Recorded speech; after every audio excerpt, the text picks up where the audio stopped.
Hey guys, tonight we're examining what happens when an entire society teaches young men that reputation matters more than safety, glory matters more than comfort, and backing down is worse than getting trampled by a horse.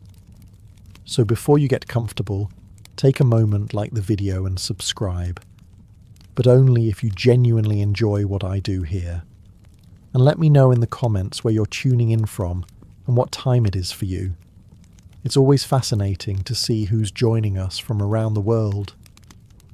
Now, dim the lights, maybe turn on a fan for that soft background hum, and let's ease into tonight's journey together. To understand why some medieval knights occasionally behaved like men conducting a long-term experiment to discover the limits of human judgment, we need to start when they were children. The making of a knight did not begin on a battlefield.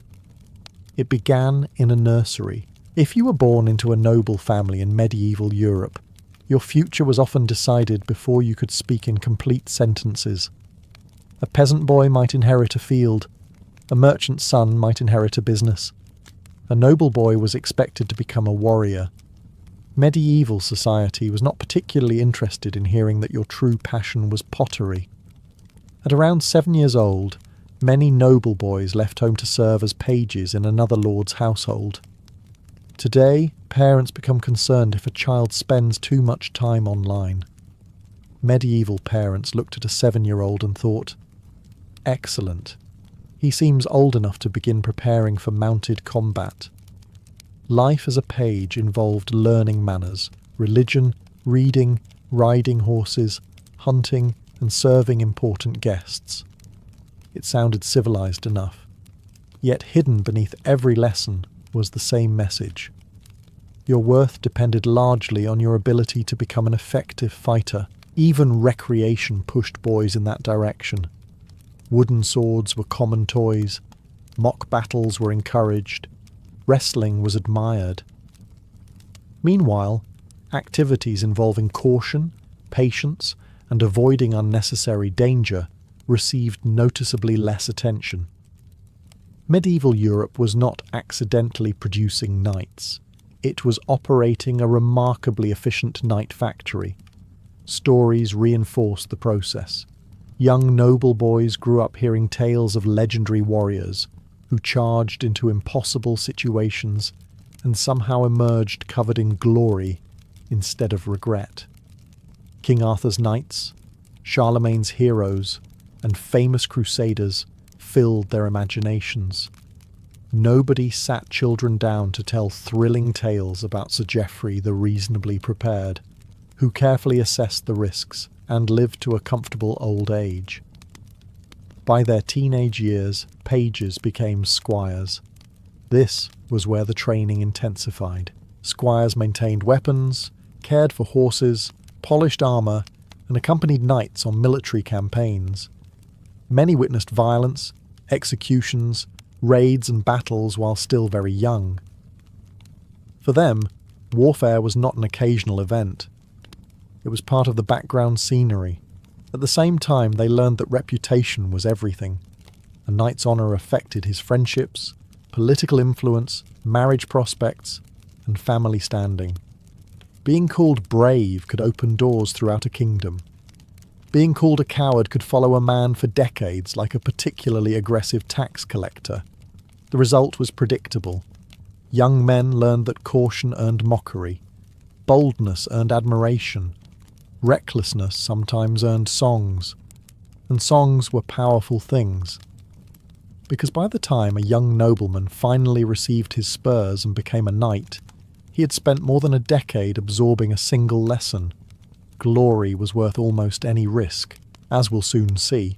Giving thousands of ambitious young men that belief, and then handing them swords, war horses, and social status, produced exactly the kind of results you would expect, only with more chainmail.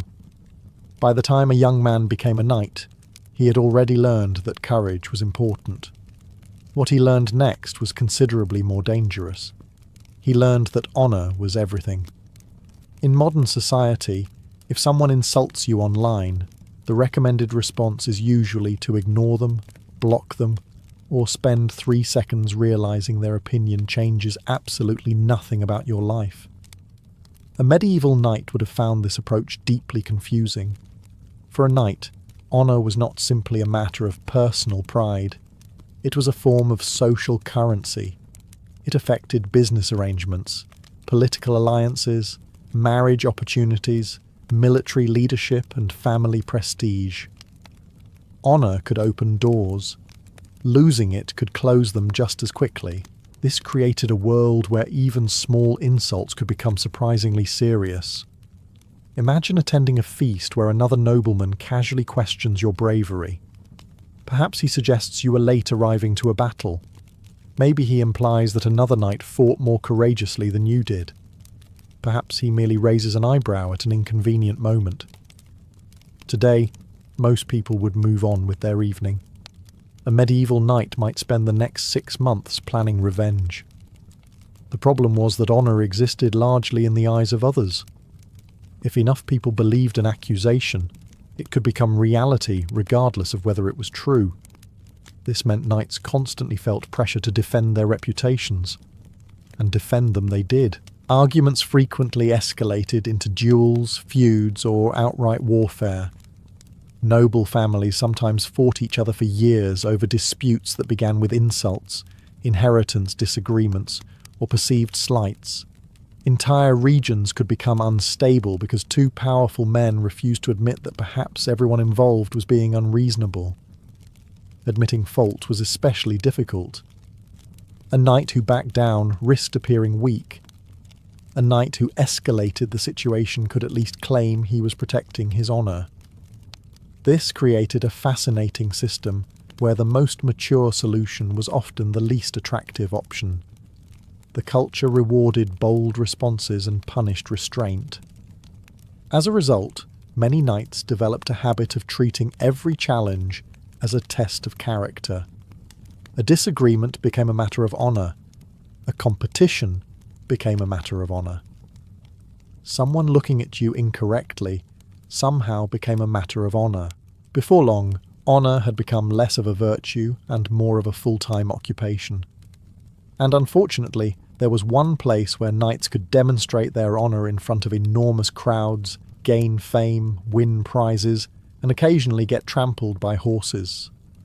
It was called a tournament, and it turned out to be one of the most effective ways ever invented to convince young noblemen that reckless behavior was an excellent idea. If honor was the fuel that powered the medieval knight, tournaments were the engine that burned through it at an alarming rate. At first glance, a tournament sounds harmless enough.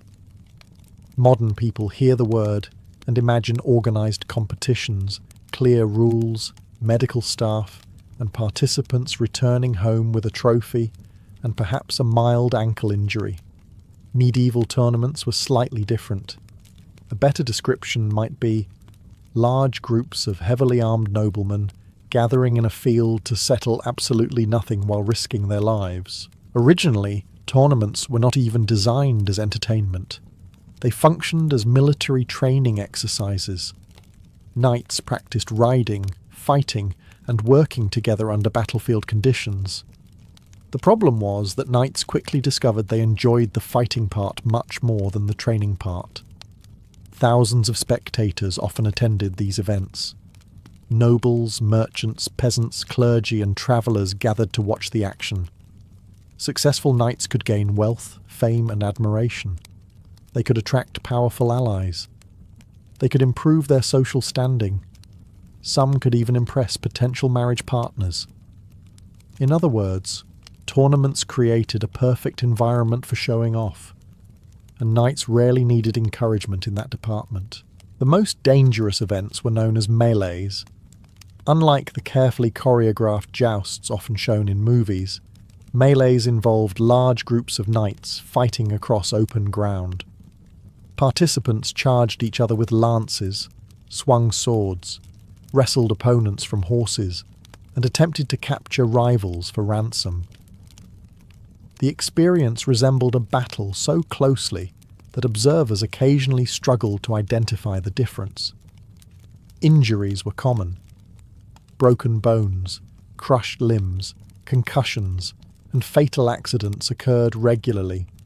Armour provided protection, but it could not completely compensate for the fact that dozens of armoured men were galloping toward each other while carrying weapons. Remarkably, this danger often increased the tournament's appeal. Knights earned prestige by demonstrating bravery. The greater the risk, the greater the potential glory. A cautious knight might survive the day, but he was unlikely to become famous. A reckless knight might become a legend, or a cautionary tale. Sometimes both simultaneously. Certain knights became obsessed with tournament success. They travelled across Europe seeking competitions, chasing victories the way modern athletes chase championships. Some spent enormous fortunes on horses, armour, servants and travel expenses. A few ruined themselves financially while trying to maintain their reputation. Because by now, many knights had developed a dangerous habit. They no longer wanted glory. They needed it. And that hunger for recognition would soon follow them far beyond the tournament field and into every corner of medieval life. By now, our medieval knight had spent years chasing honour and proving himself in tournaments. Unfortunately, there was one problem. The proving never stopped. A knight could win 10 battles, dominate 20 tournaments, and earn praise from kings, yet a single moment of hesitation could still damage his reputation. Medieval society had many admirable qualities, but it was not particularly forgiving when it came to perceived weakness.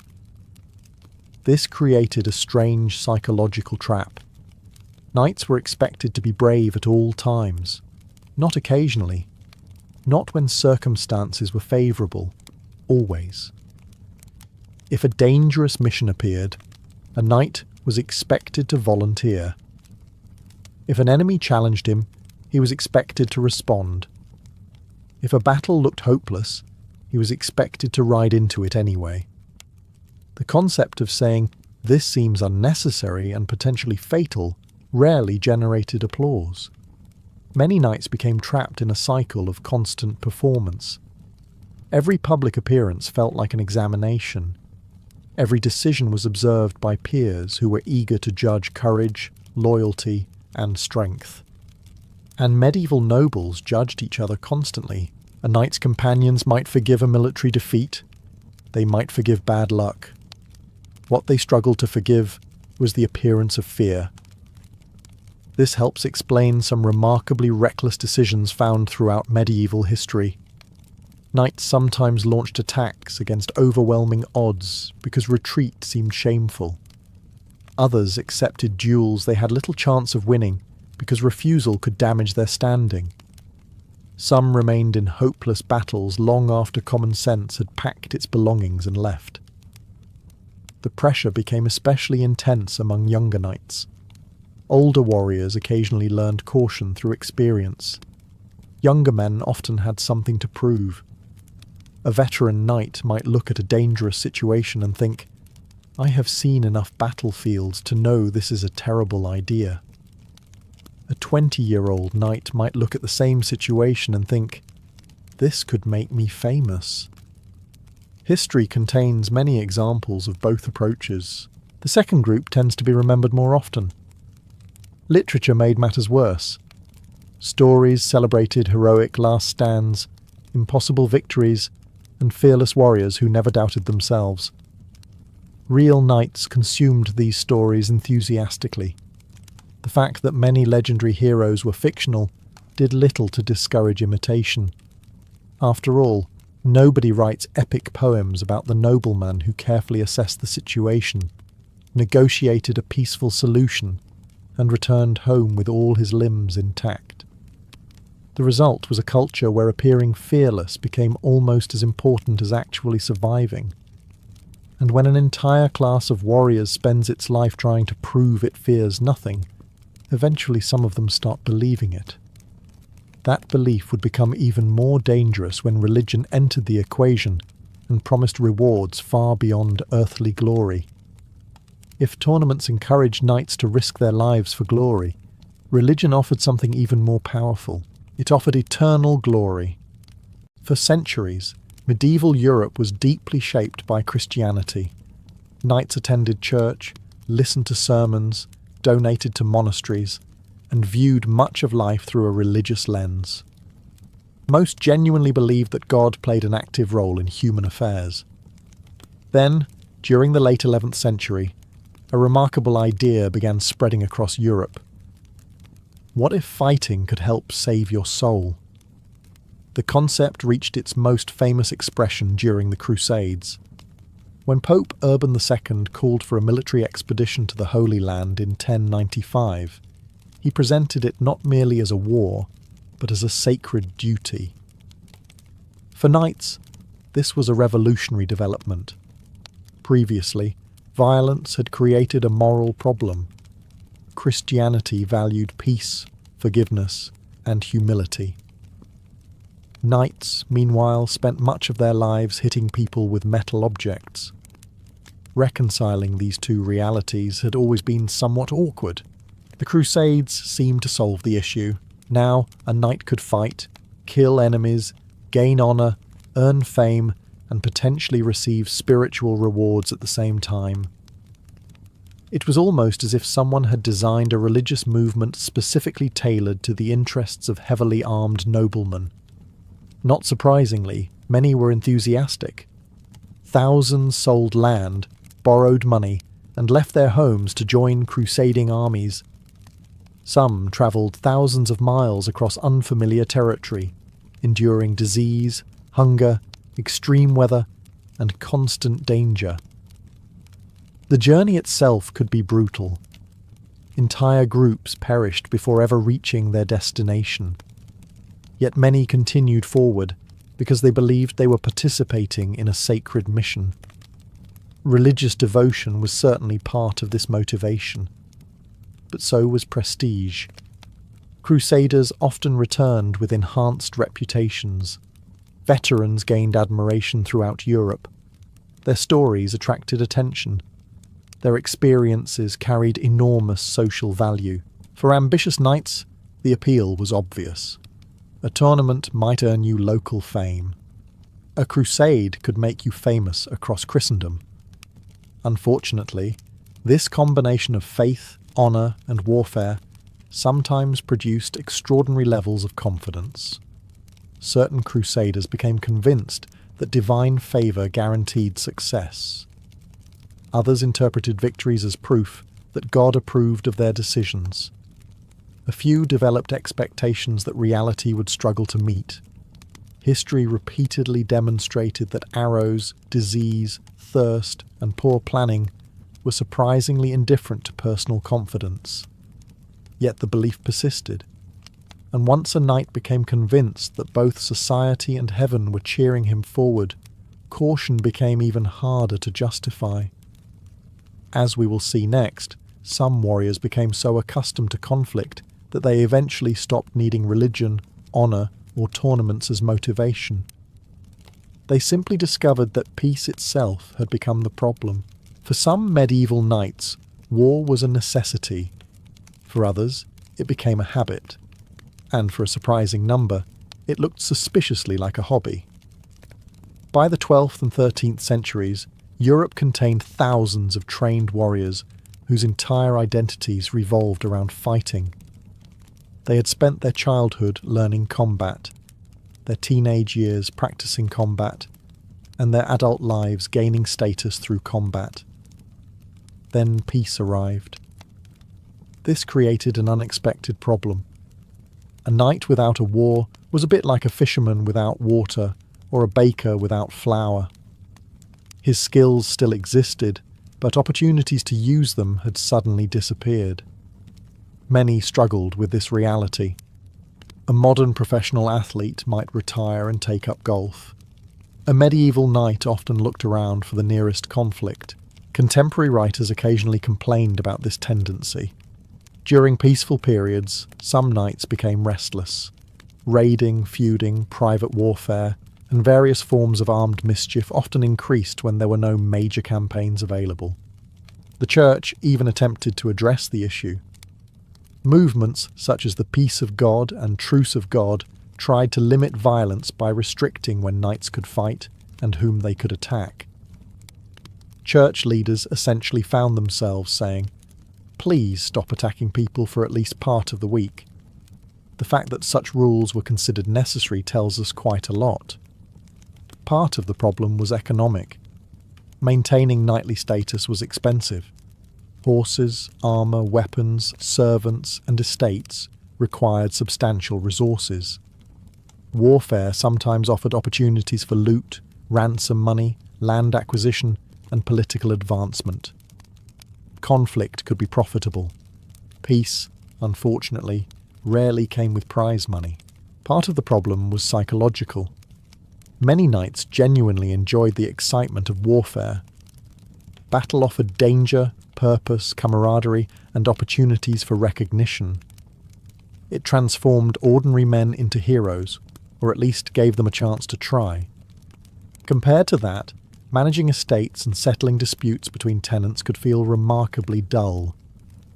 Imagine spending your entire life training for dramatic acts of courage, only to discover your most urgent responsibility is determining who owns 3 goats and half a field. Not every knight adapted gracefully. Some actively sought opportunities for adventure. Others joined foreign wars. Many embraced crusades partly because they provided an acceptable outlet for martial ambitions. The result was a warrior class that often viewed peace as an interruption rather than an achievement. And this mindset became particularly dangerous when combined with the endless rivalries of noble society. Because if there was one thing capable of keeping knights occupied during peacetime, it was finding new reasons to hate their neighbours. If medieval knights could not find a war, they were often perfectly capable of creating one, and usually they did not have to travel very far. The nearest enemy was often a neighbouring noble. Modern disputes between neighbours tend to involve fences, parking spaces, or the occasional disagreement about noise. Medieval noble disputes involved armed retainers, burning villages, and enough mutual hatred to keep several generations occupied. A feud could begin almost anywhere. A disputed inheritance, a contested border, a broken marriage agreement, an insult at a banquet, a hunting accident, a debt, or simply 2 powerful men deciding they disliked each other. Once started, these conflicts had an unfortunate tendency to grow. The problem was that medieval justice was often weak, inconsistent, or heavily influenced by local power. If a knight believed he had been wronged, he could not always rely on courts to solve the problem. As a result, many nobles preferred a more direct approach. That approach usually involved gathering armed men. Soon a dispute between 2 individuals could become a conflict involving entire families. Allies joined on both sides. Old grievances resurfaced. New grievances were created. Before long, nobody could remember exactly how the feud had started, but everyone remained committed to continuing it. This was particularly common among powerful noble houses. One generation might begin the conflict, the next generation inherited it, then their children inherited it as well. In some cases, people were risking their lives over arguments that had started before they were born. Remarkably, this often seemed completely reasonable to those involved.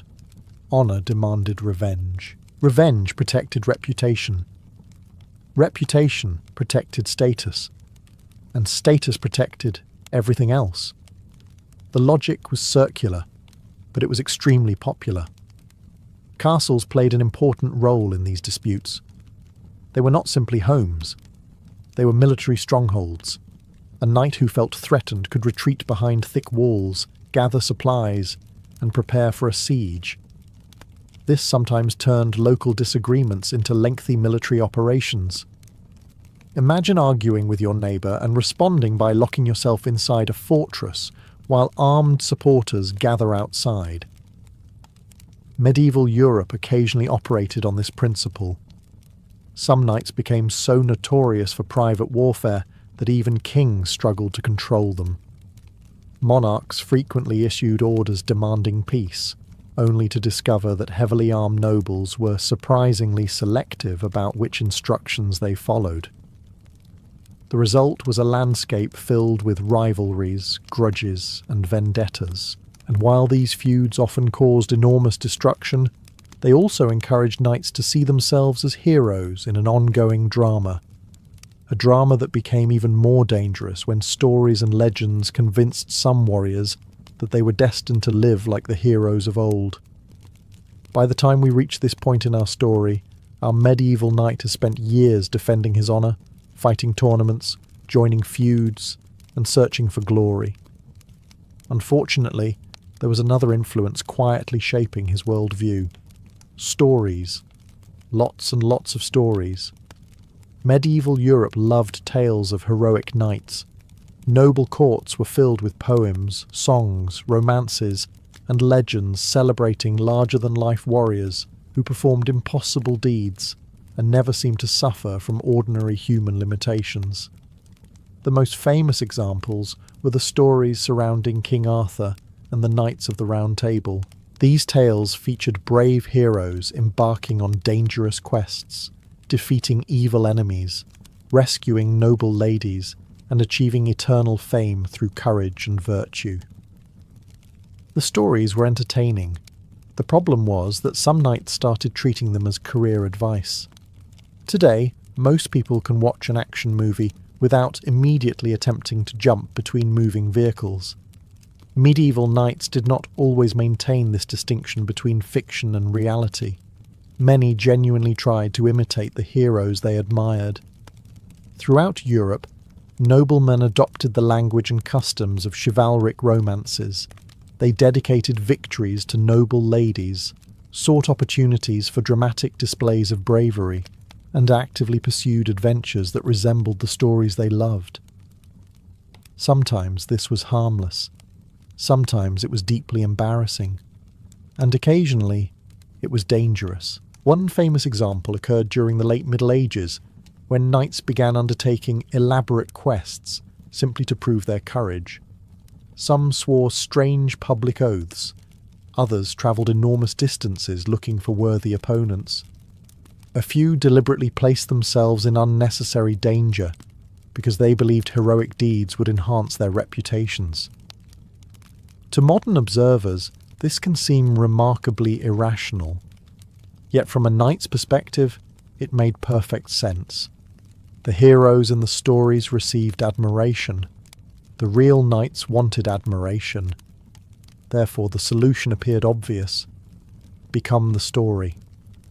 The trouble was that real life lacked many of the conveniences found in heroic romances. Dragons rarely appeared. Wise wizards were difficult to locate. Prophecies were unreliable. And enemies stubbornly refused to behave like supporting characters. Real battles involved mud, disease, exhaustion, and confusion. Real warfare rarely looked as elegant as the poem suggested. Still, the fantasy remained powerful. Many knights viewed themselves not simply as soldiers, but as protagonists in an epic narrative. Every tournament became a test. Every feud became a quest. Every battle became an opportunity for immortality. And when enough people begin believing they are the heroes of a grand story, something interesting happens. They start taking risks that ordinary people would wisely avoid. As we will soon discover, nowhere was this more dangerous than during the Crusades, where some knights carried these dreams of heroism far beyond the borders of Europe, and sometimes far beyond reality itself. The Crusades attracted some of the bravest knights in Europe. They also attracted some of the most optimistic. And optimism, while generally considered a positive quality, can become dangerous when combined with armour, religious certainty, and a horse. By this point, medieval knights had spent their entire lives receiving a very specific message. Be brave. Be honourable. Seek glory. Never back down. And if possible, do all of these things while someone is watching. The predictable result was that some knights developed levels of confidence that modern psychologists would find fascinating. History is filled with examples of warriors who willingly attacked forces several times larger than their own. Sometimes they succeeded and became legends. More often, they became lessons. One of the most famous examples occurred during the 100 Years' War between England and France. French knights were widely regarded as some of the finest warriors in Europe. They possessed excellent armour, powerful horses, noble lineage, and absolute confidence in their own abilities. Unfortunately, confidence occasionally proved less effective than arrows. At battles such as Crécy and Agincourt, heavily armoured French knights repeatedly charged English positions despite difficult terrain, poor visibility, and clear signs that things were not going well. The logic behind these attacks often made sense within knightly culture. Retreat was shameful. Hesitation was shameful. Waiting was suspiciously close to hesitation. Therefore, charging forward appeared to be the honourable option.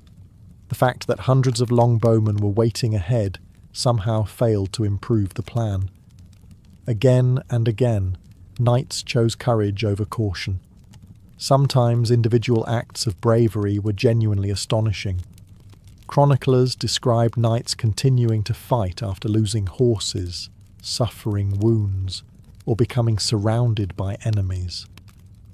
Others refused opportunities to withdraw because they believed their reputation demanded they remain. From a modern perspective, this can seem irrational.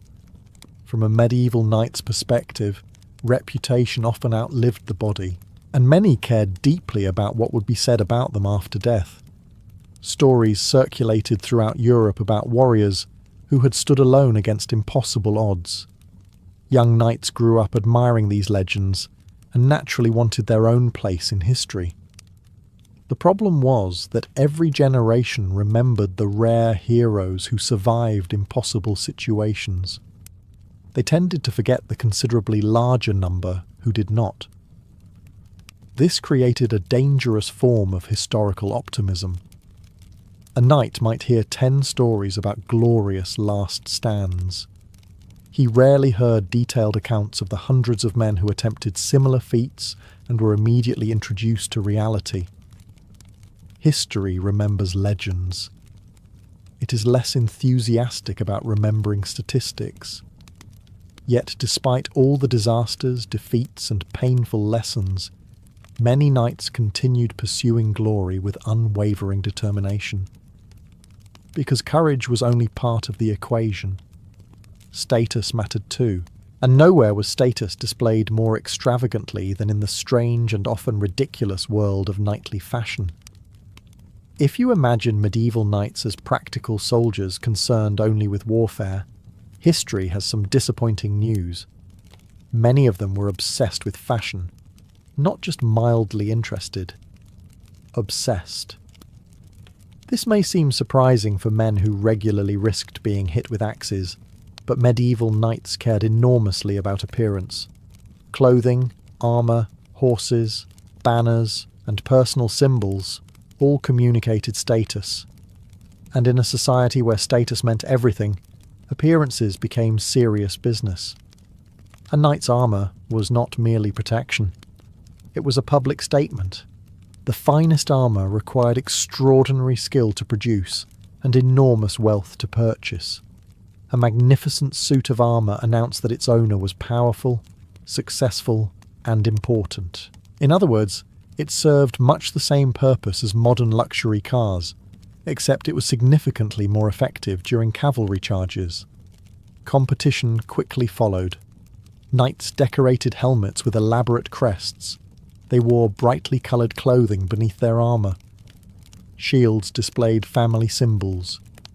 Horses were covered in expensive fabrics embroidered with heraldic designs.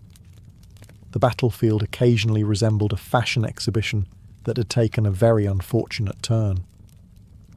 As wealth increased during the High Middle Ages, noble competition intensified.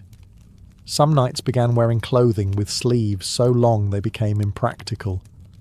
Others favoured shoes with absurdly extended pointed toes. Certain fashions became so extravagant that authorities occasionally attempted to regulate them through laws. When governments start creating legislation about the length of your shoes, a trend has probably gone further than necessary. Yet the logic behind these displays was simple. Visibility created prestige. Prestige created influence. Influence created opportunities. A knight who looked impressive often received attention before he even spoke. Tournaments amplified this behaviour. These events were not only military competitions, they were social spectacles. Noble families gathered to observe, judge, and compare participants. Every knight wanted to stand out. As a result, many spent fortunes on equipment and appearances. Some borrowed heavily to maintain their image. Others invested extraordinary sums in horses, armour, clothing, and servants. A few nearly bankrupted themselves trying to look successful. The irony was difficult to miss. Knights often claimed to value courage, discipline, and virtue above all else. Yet many simultaneously devoted enormous energy to ensuring everyone admired their outfit. Human nature, it seems, has changed remarkably little. Beneath all the armour, banners, and decoration was a deeper issue. Knights did not simply want respect, they wanted glory. And that desire for personal fame would eventually push some warriors to make decisions so reckless that even their contemporaries questioned whether honour had finally overwhelmed common sense entirely. By the late Middle Ages, many knights were no longer fighting simply for land, money, or duty. They were fighting for something far less practical. They were fighting to be remembered. Glory had always been important in knightly culture, but over time it became almost an obsession. Noble families celebrated heroic ancestors. Poets praised famous warriors. Chronicles recorded great deeds. Songs immortalized victories. The message was clear. A man might die. A reputation could live forever. For ambitious knights, this was an extremely attractive idea. After all, medieval life offered no guarantees. Disease, warfare, accidents, and political intrigue could end a life unexpectedly. Fame, however, promised a form of immortality, at least in theory. As a result, many knights became deeply concerned with how future generations would view them. Would they be remembered as brave? Would they be remembered as honourable? Would their names survive long after their deaths? These questions influenced countless decisions. A cautious victory might secure a military objective. A dramatic charge might secure a place in history. Unfortunately, the second option often looked more appealing. This was especially true among younger nobles eager to establish their reputations. Many believed that extraordinary actions were necessary to distinguish themselves from hundreds of other knights competing for recognition. Ordinary success was respectable. Spectacular success was unforgettable. The problem was that spectacular success and spectacular failure often looked remarkably similar, until the outcome became clear. A knight who charged an enemy force and won became a hero. A knight who charged an enemy force and lost became an example. The decision itself was frequently identical. Throughout Europe, warriors made elaborate vows designed to demonstrate their courage. Some promised not to eat certain foods until completing a military objective. Others swore to undertake dangerous journeys or challenge formidable opponents. These public promises attracted attention. They also made retreat awkward. Once an entire court had heard your dramatic vow, changing your mind became socially complicated. No one wants to stand up and announce that after careful consideration, they have decided to pursue a safer and more sensible course of action. That is not the sort of statement that inspires ballads. The pursuit of glory also encouraged competition. If one knight performed a remarkable feat, Another knight felt pressure to surpass it. Reputation became a contest with no clear finish line. There was always another battle, another challenge, another opportunity to prove oneself, and sometimes, in the desperate pursuit of fame, certain knights crossed a line that even their fellow nobles found difficult to ignore. Because history contains more than a few examples of warriors whose behaviour was considered extreme not only by modern standards, but by medieval ones as well. Up to this point, we've talked about the culture that encouraged knights to behave recklessly. Now it's time to meet some of the individuals who took those ideas and pushed them far beyond what anyone could reasonably call normal. Because while medieval society certainly encouraged extreme behaviour, some knights managed to stand out even among their fellow warriors. And that is not an easy accomplishment when your profession already involves charging people with lances. One famous example was the English knight Sir John Hawkwood. Unlike the idealised heroes of chivalric stories, Hawkwood spent much of his career as a mercenary. He fought across Italy, switched employers when necessary, and built a reputation as one of the most feared military commanders of his age. To many nobles, loyalty was sacred. To Hawkwood, loyalty occasionally appeared negotiable. His success made him wealthy, but it also demonstrated how far reality had drifted from the romantic ideals celebrated in knightly literature. The age of heroic warriors was increasingly becoming the age of professional soldiers. Then there was Sir Gilles de Rais of France. At first, his career looked impressive. He fought alongside Joan of Arc and became one of the most celebrated nobles in France. But over time, his behaviour became increasingly disturbing and erratic. He squandered enormous fortunes, pursued bizarre schemes, and eventually became infamous for crimes so shocking that they horrified even his contemporaries. His downfall remains one of the darkest stories associated with the knightly class. Not every example was quite so grim. Some knights simply possessed astonishing levels of confidence. Consider the numerous nobles who issued dramatic challenges before battles, publicly promising victory against impossible odds. Others travelled across Europe seeking duels and adventures in pursuit of reputation. A few became so obsessed with proving their courage that they seemed incapable of recognising danger. The chroniclers often admired these men. They also occasionally sounded exhausted by them. Again and again, medieval writers describe warriors who ignored advice, rejected caution, and pursued glory regardless of the consequences. Sometimes these men achieved legendary success. Sometimes they created disasters. Often they managed both within the same lifetime. What makes these stories fascinating is that even medieval observers recognized the problem. Contrary to popular belief, people in the Middle Ages were not blind to recklessness. Chroniclers frequently criticized arrogant nobles, mocked foolish decisions, and warned about excessive pride. They understood something that many knights struggled to accept. Courage and recklessness were not the same thing. Unfortunately, drawing that distinction becomes difficult when an entire culture rewards dramatic behaviour.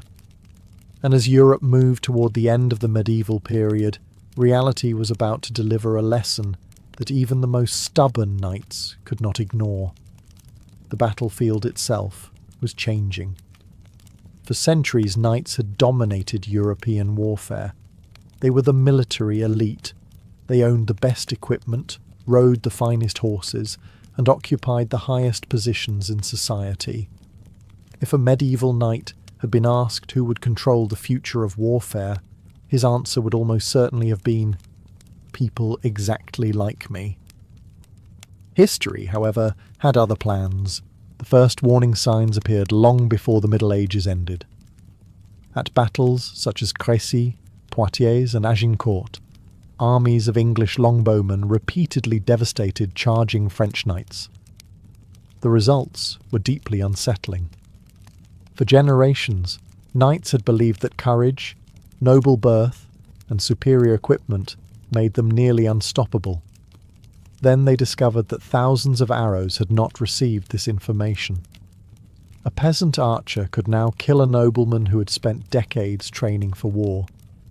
This was not how the system was supposed to work, yet the changes continued. Infantry became increasingly important. Professional soldiers became more common. Kings began building larger standing armies that relied less on individual knights and more on discipline, organisation, and logistics. Unfortunately for the knightly class, logistics has always been far less glamorous than heroism. Nobody writes epic poems about supply wagons arriving on schedule. Then came gunpowder. At first, firearms were crude, unreliable, and often as dangerous to the user as the enemy. Many knights viewed them with open contempt. This reaction was understandable. Imagine dedicating your entire life to mastering swordsmanship, horsemanship, and martial skill only to discover that a farmer with a primitive firearm could potentially ruin your day from a considerable distance. It felt unfair. Because it was. The old rules were disappearing. The battlefield increasingly rewarded coordination rather than individual bravery. A disciplined formation of infantry could stop a cavalry charge. Cannons could destroy castle walls that had stood for centuries. Firearms gradually reduced the advantages of expensive armour. The knight's world was changing faster than many knights could accept. Some adapted, others did not. Many continued clinging to the ideals of chivalry long after military reality had moved in a different direction. They still sought glory, personal honour, and dramatic displays of courage. The battlefield increasingly responded with mathematics. More arrows, more gunpowder, more disciplined soldiers, less romance. By the 16th century, the age of the knight was fading. The warrior aristocracy that had dominated Europe for hundreds of years was slowly losing its military importance. And perhaps the greatest irony of all was this: the culture that had encouraged knights to act like heroes ultimately collided with a new age that cared far less about heroics and far more about effectiveness. A lesson that brings us to the final question. Were medieval knights actually insane, or were they simply products of an insane system? So, after everything we've explored tonight, we arrive at the final question. Were medieval knights actually insane? The answer is both simpler and more complicated than it first appears. Most knights were not mad. They were not wandering through castles, speaking to invisible dragons, or attempting to joust with furniture. For the most part, they were intelligent people, operating exactly as their society expected them to operate. The real issue was the world that shaped them. Imagine growing up in a culture where your value depends on courage, where your reputation determines your future, where stories celebrate men who take extraordinary risks, where religion can reward warfare, where honour matters more than comfort, where backing down is humiliating, and where glory promises a form of immortality. Under those conditions, many of the decisions that seem irrational to us suddenly become understandable, not sensible, but understandable. The knight who charged a larger army was not necessarily crazy. He was following values that had been reinforced since childhood. The nobleman who spent years pursuing revenge was not necessarily irrational by medieval standards. He was protecting the reputation upon which his family's status depended. The crusader marching across continents was not simply seeking adventure. He genuinely believed he was participating in a sacred mission. What appears insane from one century often appears perfectly logical from another. And that may be the most important lesson of all, because every society has its own version of common sense. The Romans believed civilization depended on conquering neighbours. The Vikings believed fame was worth almost any risk. The knights believed honor was worth almost any sacrifice. People rarely question the assumptions that surround them every day. They simply live inside them. The medieval knight was no different. Yet there is another reason these warriors continue to fascinate us centuries later. Despite all their flaws, contradictions, and spectacularly questionable decisions, they possessed qualities that remain admirable. Courage, determination, loyalty, discipline. The problem was that these virtues were often pushed to extremes, and almost every virtue becomes dangerous when taken far enough. Courage becomes recklessness. Confidence becomes arrogance. Loyalty becomes blind devotion. Honor becomes obsession. The story of the medieval knight is ultimately the story of human nature itself. A reminder that people are capable of extraordinary achievements and extraordinary mistakes, sometimes at exactly the same moment. And perhaps that is why knights still capture our imagination, not because they were perfect heroes, but because they were very human. Just humans wearing 60 pounds of steel and making life-altering decisions at full gallop, which, history repeatedly demonstrated, was not always the ideal environment for careful reflection. And on that reassuring note, our journey through the wonderfully chaotic world of medieval knighthood comes to an end. Sleep well. Unlike a medieval knight, you probably don't need to wake up tomorrow and defend your honour before breakfast. Long before Roman soldiers landed on British shores, before straight roads cut across the countryside and towns appeared where forests once stood, Britain existed at the edge of the known world.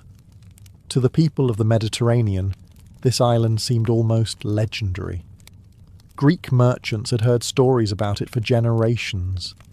Sailors spoke of distant coasts hidden beneath mist, of strange tribes living beyond the reach of familiar kingdoms, and of a place where the sea itself seemed to separate civilization from the unknown. Of course, Britain was not some magical land beyond the horizon. It was simply very far away, very wet, and occasionally difficult to find through the fog. Britain's landscape looked dramatically different from what we know today. Vast forests covered much of the countryside. Great stands of oak, ash and elm stretched for miles across rolling hills and river valleys. Wolves prowled through the woods. Wild boar rooted through the undergrowth. Deer moved in large herds across open clearings. Travel was slow and often exhausting. There were no paved roads, no signposts, and certainly no helpful innkeeper waiting every few miles. Most journeys followed rivers, ancient tracks, or simple paths worn into the earth by generations of feet and livestock. The weather shaped nearly every aspect of life. Rain arrived frequently, and often at inconvenient moments, which was impressive considering almost every moment was inconvenient for someone. Winters were damp and uncomfortable. Summers could be pleasant one day and miserable the next. The climate demanded resilience from everyone who lived there. Yet Britain was far from empty.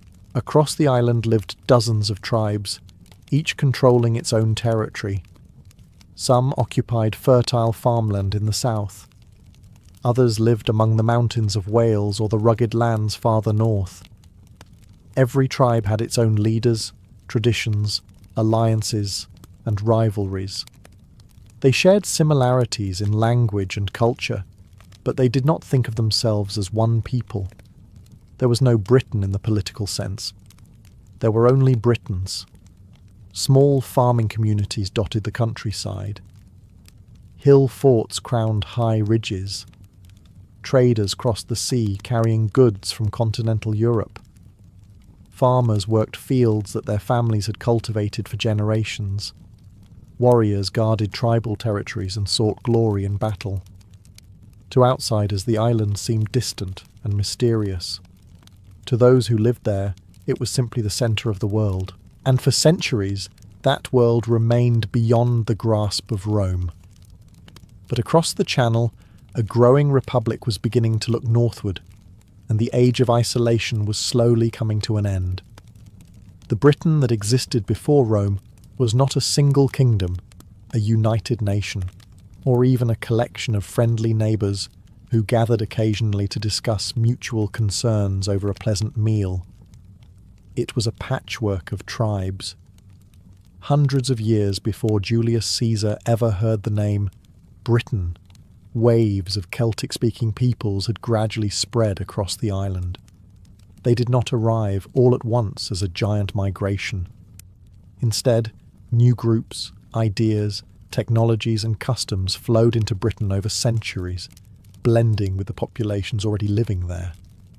The result was a rich and diverse society that shared many cultural traits while remaining deeply divided. Each tribe controlled its own territory. The Catuvelauni dominated parts of southeastern Britain. The Iceni ruled lands in the east. The Brigantes held large areas farther north. In what is now Wales, several powerful tribes occupied the mountains and valleys. Beyond them lived peoples whom southern Britons often viewed as nearly as foreign as anyone from across the sea. Local identity mattered enormously. A person was not simply a Briton. They belonged to a specific tribe, clan, family, and community. Loyalty flowed first to relatives and local leaders rather than to any broader sense of national unity. If one tribe fought another, nobody was particularly surprised. In fact, many considered it perfectly normal.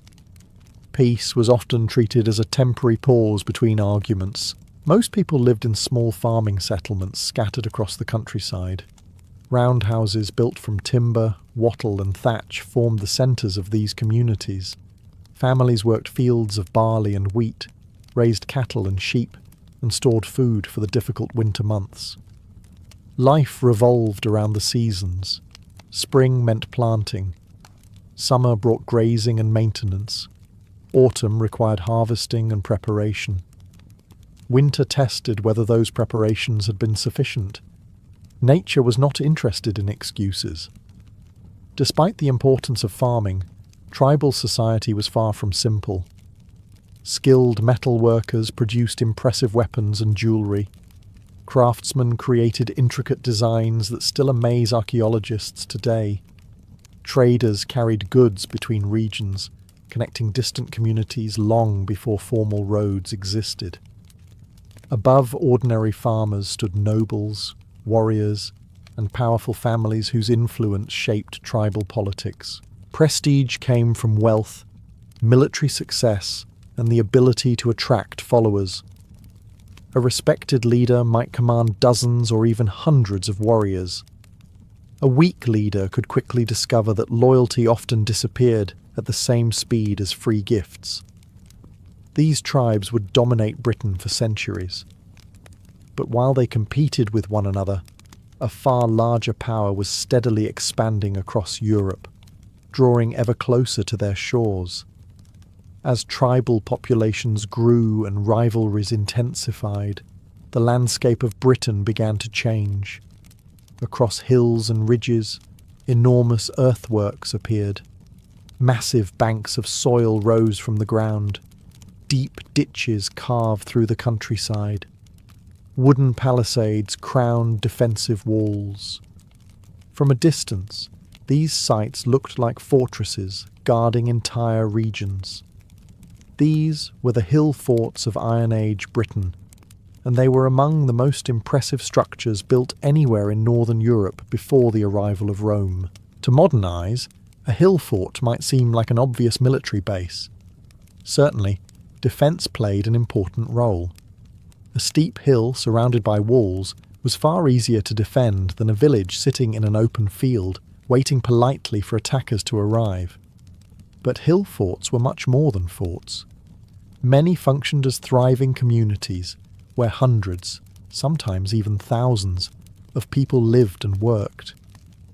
Inside the walls stood roundhouses, storage buildings, workshops, animal enclosures, and gathering spaces. Some hill forts covered dozens of acres, creating bustling centres of tribal life. Imagine approaching one on a busy day. Smoke rises from cooking fires. Blacksmiths hammer glowing iron into tools and weapons. Farmers drive cattle through narrow gates. Traders arrive carrying goods from distant regions. Children run between houses while dogs bark at anything that moves, which in fairness was most things. The walls themselves required extraordinary labour. Without machinery or modern tools, communities dug massive ditches using simple equipment made from wood, iron, and determination. The soil removed from these ditches formed towering embankments. In some cases, multiple rings of defences surrounded the settlement, forcing any attacker to overcome obstacle after obstacle. The construction represented a huge investment of time and manpower. A hill fort was not merely a place to live. It was a statement. It announced the power, wealth, and organisation of the tribe that built it. Yet not every day involved preparing for war. Most residents spent their time on ordinary tasks. Women and men processed grain, cared for livestock, repaired tools, prepared meals, and maintained homes. Daily life remained centred on work, family, and survival. The fort simply provided security and community. It also offered protection during uncertain times. If raiders threatened nearby settlements, people could retreat behind the earthworks. Livestock could be brought inside. Supplies could be protected. The hill fort became a refuge as much as a stronghold. And within these walls, another form of power was taking shape. For behind every great hill fort stood leaders who controlled its warriors, wealth, and people. Their authority would shape the destiny of entire tribes. The hill forts of Britain did not build themselves. Someone had to organise the labour. Someone had to settle disputes over land, direct warriors during conflicts, and convince hundreds of people to cooperate on projects that might take years to complete. That responsibility usually fell to tribal leaders. The Romans would later call many of them kings, though the reality was often more complicated. These rulers were not kings in the later medieval sense. They did not sit on golden thrones issuing commands to obedient subjects. Their power depended heavily on personal reputation, wealth, and the loyalty of their followers. A tribal king ruled because people chose to follow him, and if they stopped following him, his position could become remarkably temporary. A successful leader needed several qualities. He had to be a capable warrior, since military strength remained essential in a world where neighbouring tribes could become enemies with very little notice. He also needed diplomatic skill. Alliances through marriage, trade agreements, and negotiated settlements often proved just as valuable as victories on the battlefield. Perhaps most importantly, a king needed generosity. Wealth was not something to hoard behind locked doors. A leader gained prestige by sharing it. Valuable weapons, livestock, jewellery, imported goods, and feasts all helped strengthen loyalty among warriors and nobles. A chief who rewarded his followers generously could expect support when trouble arrived. A chief who kept everything for himself often discovered that loyalty had limits. This was unfortunate, but also educational. The noble class occupied the layer below tribal rulers. These influential families controlled land, wealth, and armed followers. They advised leaders, managed local affairs, and competed constantly for status. Politics in Iron Age Britain could be surprisingly complex. Friendships, rivalries, marriages, and old grudges shaped decisions just as much as practical concerns, sometimes more. Powerful warriors formed another important part of society. Young men seeking status often attached themselves to respected leaders. They fought in battles, protected their chiefs, and hoped to earn wealth and reputation through acts of bravery. Stories of heroic deeds circulated widely. A warrior's reputation could travel farther than he ever did.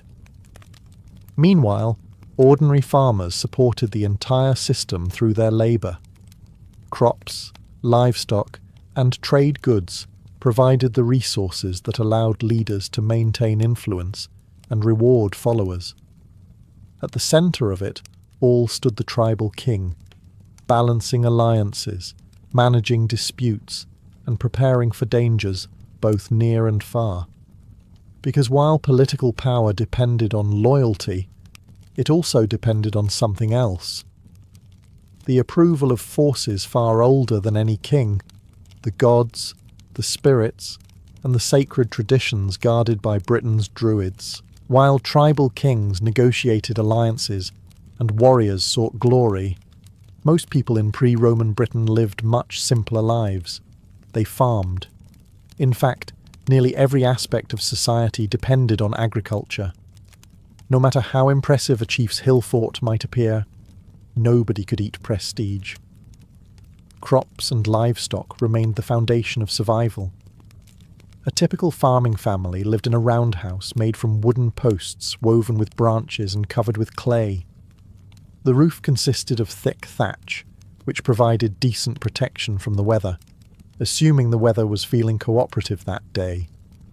Britain rarely made such promises. Inside, a central fire burned almost constantly. Smoke drifted upward through the roof, though not all of it escaped. The interior could be dark, smoky, and crowded. Families cooked, ate, worked, and slept within the same structure. Animals might even be sheltered nearby during harsh weather. Privacy was not a major feature of Iron Age architecture. Most days revolved around the seasons. During spring, fields were prepared and planted. Summer required endless maintenance of crops and livestock. Autumn brought the vital harvest. Winter became a test of whether all that hard work had been enough. Failure carried serious consequences. A poor harvest could mean hunger. Consecutive poor harvests could threaten entire communities. Unlike modern supermarkets, ancient Britain offered very limited opportunities to complain to management. Livestock represented wealth as much as food. Cattle held particular importance and often served as a measure of status. Sheep provided wool for clothing, while pigs supplied valuable meat. Animals required constant attention and protection from disease, theft, and predators. Yet farming was only part of daily life. Across Britain, skilled craftsmen practiced trades that demanded years of experience. Blacksmiths transformed iron into tools, weapons, and household items. Their work was essential.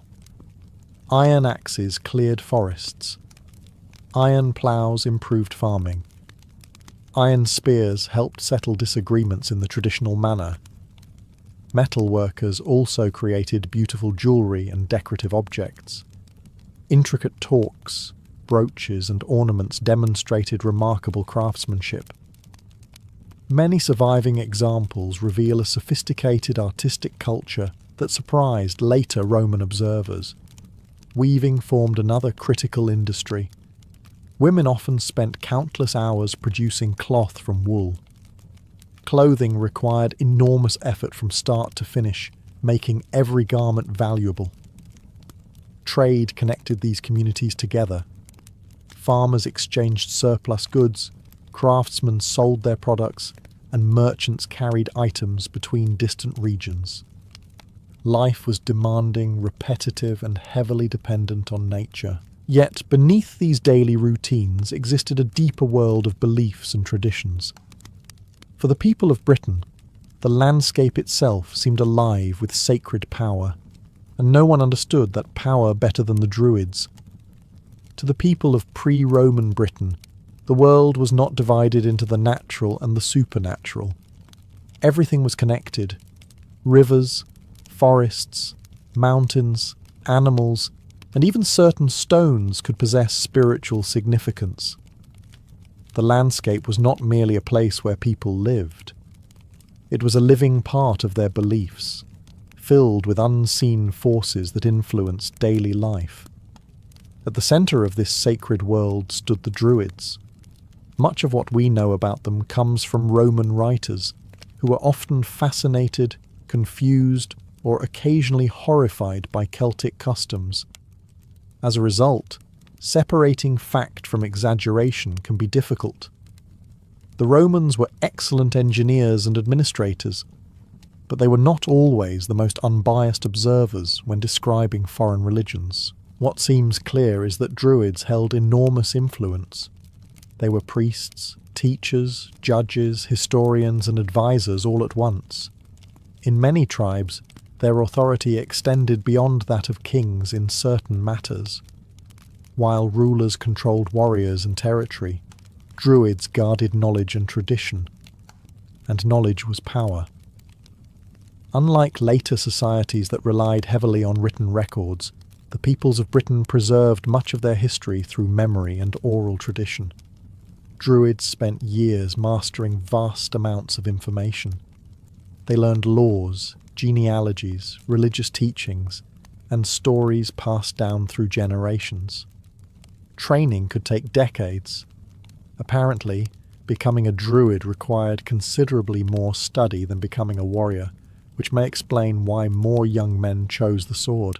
Religious ceremonies often took place outdoors rather than inside temples. Sacred groves held particular importance. Certain forests were believed to be places where the human and divine worlds met. Rivers and lakes also attracted offerings. Archaeologists have discovered weapons, jewellery, and valuable objects deliberately placed in water. These were not accidents. Such items were gifts to supernatural powers, surrendered in hopes of gaining favour, protection, or success. The changing seasons shaped religious life as well. Festivals marked important moments in the agricultural year. Communities gathered to celebrate harvests, welcome summer, or prepare for winter. These events combined religion, social gatherings, feasting, and trade into occasions that strengthened tribal identity. People sought guidance from omens, rituals, and traditional beliefs. Before major decisions, leaders often consulted druids for advice. Their approval could lend legitimacy to political actions and military campaigns. In many ways, the druids helped hold society together. But while spiritual traditions united communities, another force was quietly connecting Britain to the wider world. Across the sea, merchants were arriving with foreign goods, new ideas, and news from lands far beyond the horizon. For an island supposedly located at the edge of the known world, pre-Roman Britain was surprisingly well connected. The sea that separated Britain from continental Europe was not a barrier. It was a highway. Long before Roman armies appeared, merchants crossed the channel carrying goods, ideas, and stories between distant communities. Every voyage brought new opportunities, new risks, and occasionally new misunderstandings between people who did not share a language but were equally interested in making a profit. Some things never change. Trade linked Britain to networks stretching across much of Europe. The island possessed resources that foreign merchants wanted, particularly tin. This metal was essential for producing bronze, and Britain contained some of the richest tin deposits in Europe. Cornwall became especially important. Tin mined there could travel hundreds of miles through trading networks, eventually reaching places that most Britons would never see. A piece of metal extracted from a British hillside might pass through dozens of hands before ending up in a workshop near the Mediterranean. Other exports included livestock, animal hides, hunting dogs, wool, and possibly slaves. While uncomfortable to discuss today, slavery existed throughout much of the ancient world and formed part of many trading systems. In return, foreign merchants brought luxury goods. Fine pottery arrived from Gaul. Wine from southern Europe appeared in the homes of wealthy tribal leaders. Decorative jewellery, glass beads, and finely crafted metalwork found eager buyers among Britain's elite. Imported goods carried prestige. A chief serving Mediterranean wine at a feast was demonstrating wealth and influence. He was showing that he possessed connections extending far beyond neighbouring tribes. Nothing impressed guests quite like drinking an expensive imported beverage while discussing how important one's tribe had become. Trade also spread ideas. Foreign travellers brought news of distant wars, powerful kingdoms, and technological innovations. Britons learned about developments occurring across Europe, while continental merchants carried stories about Britain back to their own communities. Ports and trading centres gradually became gathering places where different cultures met. Languages mixed, customs were exchanged, alliances formed, occasionally disputes erupted. Human beings have always managed to combine commerce and arguments with remarkable efficiency. As wealth increased, competition intensified. Control of valuable trade routes brought power. Access to imported goods enhanced prestige. Successful leaders attracted more followers and greater influence. But prosperity also created tension. The more wealth a tribe possessed, the more attractive it became as a target. Rival communities watched one another closely, and old disputes could quickly become violent. Because beneath the trade agreements and diplomatic exchanges, Iron Age Britain remained a warrior society where conflict was never very far away. Trade brought wealth to Britain, but wealth often brought something else as well. Envy. Across the island, tribes competed constantly for land, resources, prestige, and influence. Alliances formed and dissolved. Friendships lasted until they became inconvenient. Old feuds could survive for generations, patiently waiting for a new excuse to begin again. War was a familiar part of life. This did not mean Britain existed in a constant state of chaos. Most people spent their lives farming, raising families, and trying to survive the weather. But conflicts between tribes occurred often enough that nearly every community understood the importance of warriors and defence. A successful warrior enjoyed considerable status. Bravery in battle earned respect, rewards, and stories that might be retold for years. Young men seeking prestige often joined the retinues of tribal leaders, hoping to prove themselves through courage and skill. A reputation for fearlessness could open doors that wealth alone could not, assuming one survived long enough to enjoy it. Weapons varied throughout Britain. Spears were common and practical. Swords served as symbols of status as much as tools of war.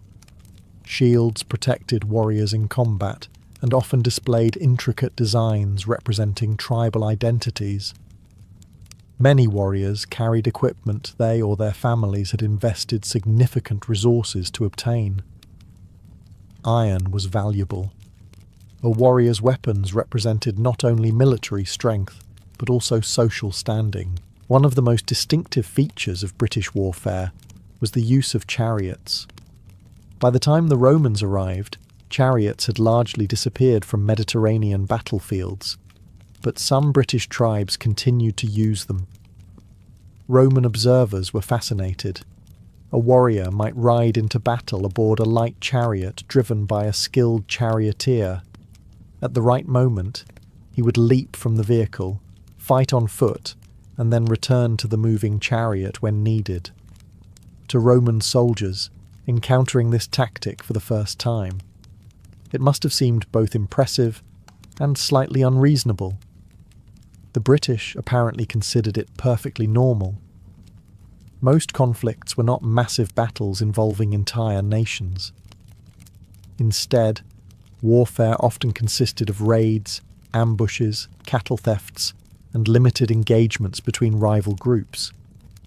Capturing livestock could be as valuable as winning territory. In a farming society, stealing a herd of cattle could cripple an enemy while enriching your own tribe.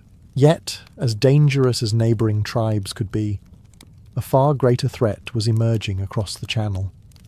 The Roman Republic had conquered vast territories throughout Europe. Its armies were growing stronger every year. Soon, Britain would no longer be merely a distant island at the edge of the world. It would become a target. For centuries, the tribes of Britain had lived beyond the reach of the Mediterranean world's greatest powers. Empires rose and fell far to the south. Kings fought wars. Cities grew wealthy. Armies marched across continents. Meanwhile, Britain remained Britain.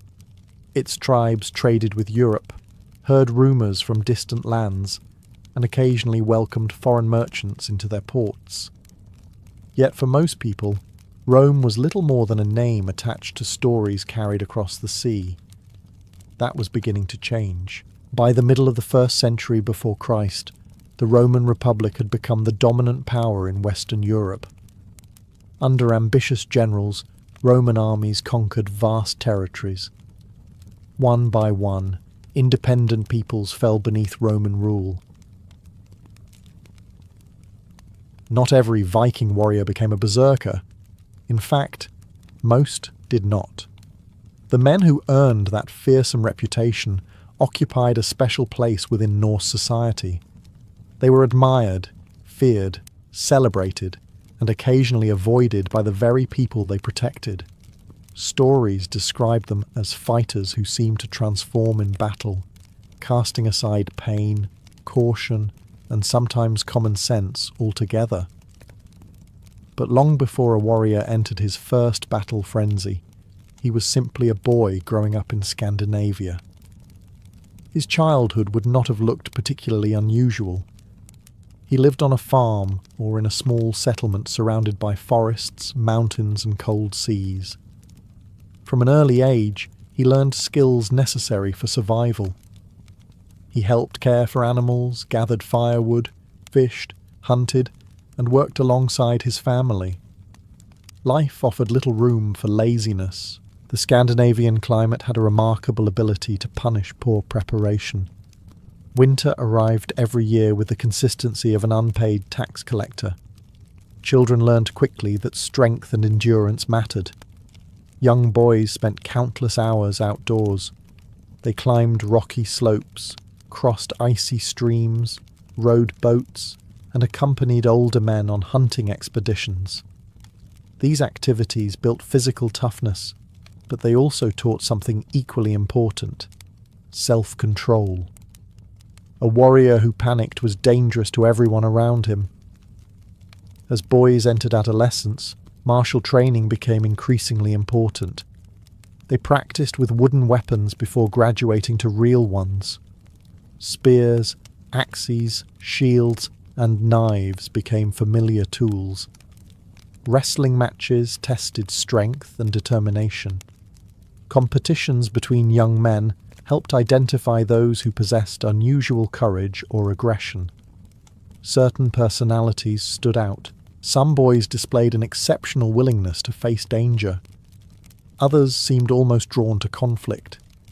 They demonstrated fearlessness during hunts, endurance during hardship, and an unusual intensity when competing against their peers. Such traits attracted attention. In a culture that valued warriors, these young men often gained reputations long before reaching adulthood. Elders observed them. Local leaders noticed them. Stories about their exploits circulated through settlements. At the same time, Norse society viewed battle differently than many modern people do. Courage was not simply admired, it was expected. Honour, reputation, and bravery formed the foundation of a man's standing within the community. For a select few, ordinary courage was not enough. They sought something greater, something darker. As they matured, certain warriors became associated with powerful beliefs surrounding Odin, the god who ruled over wisdom, war, death, and the mysterious forces that shaped the fate of men. And it was through Odin that the path of the berserker truly began. If a young Norseman showed promise as a future warrior, his education did not take place in a special military academy. It took place everywhere. The farm, the forest, the fishing boat, the hunting trail, and the mead hall all served as classrooms. Viking society was built around survival, and survival required strength, skill, and resilience.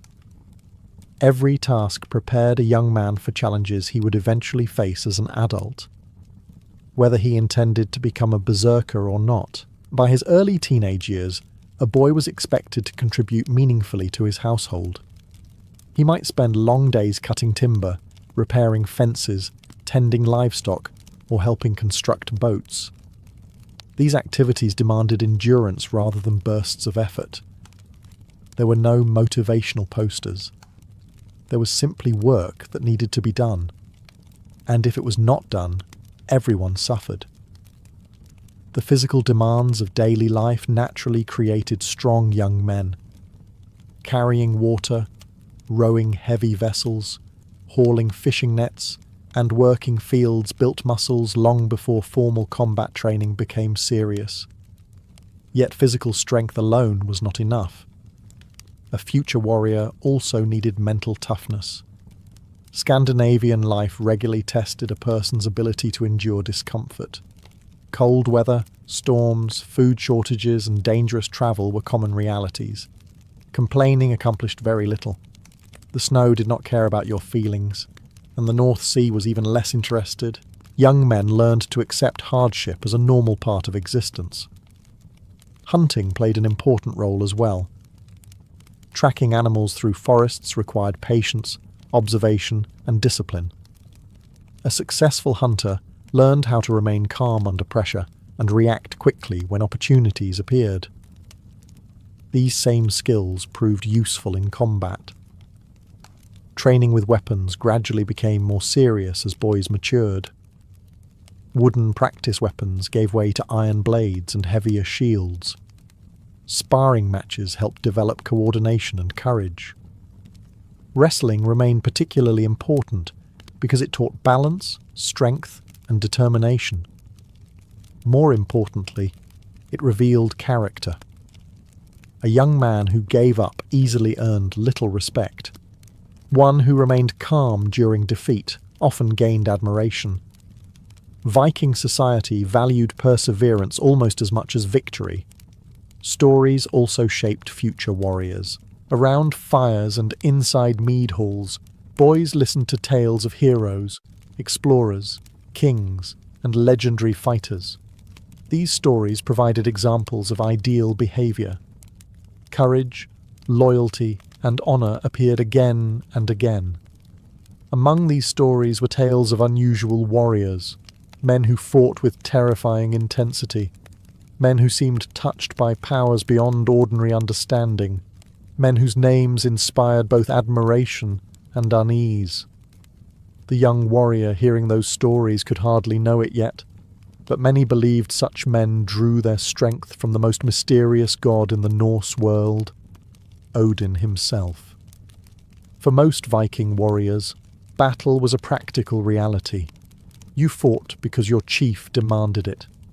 You fought to protect your family, defend your land, gain wealth, or settle disputes that diplomacy had failed to solve. Combat was dangerous, but it was also part of life.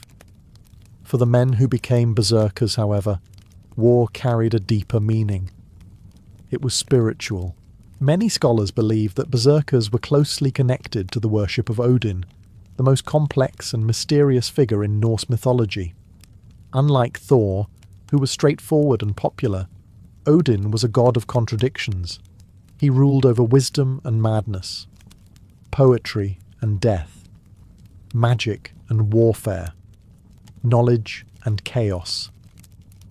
If Thor was the dependable protector everyone wanted beside them during a storm, Odin was the unsettling stranger who asked uncomfortable questions and somehow knew the answer before you spoke.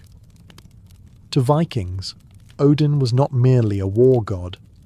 He was the god who understood sacrifice. According to Norse myth, Odin willingly hung himself from the world tree for 9 days and nights to gain hidden knowledge.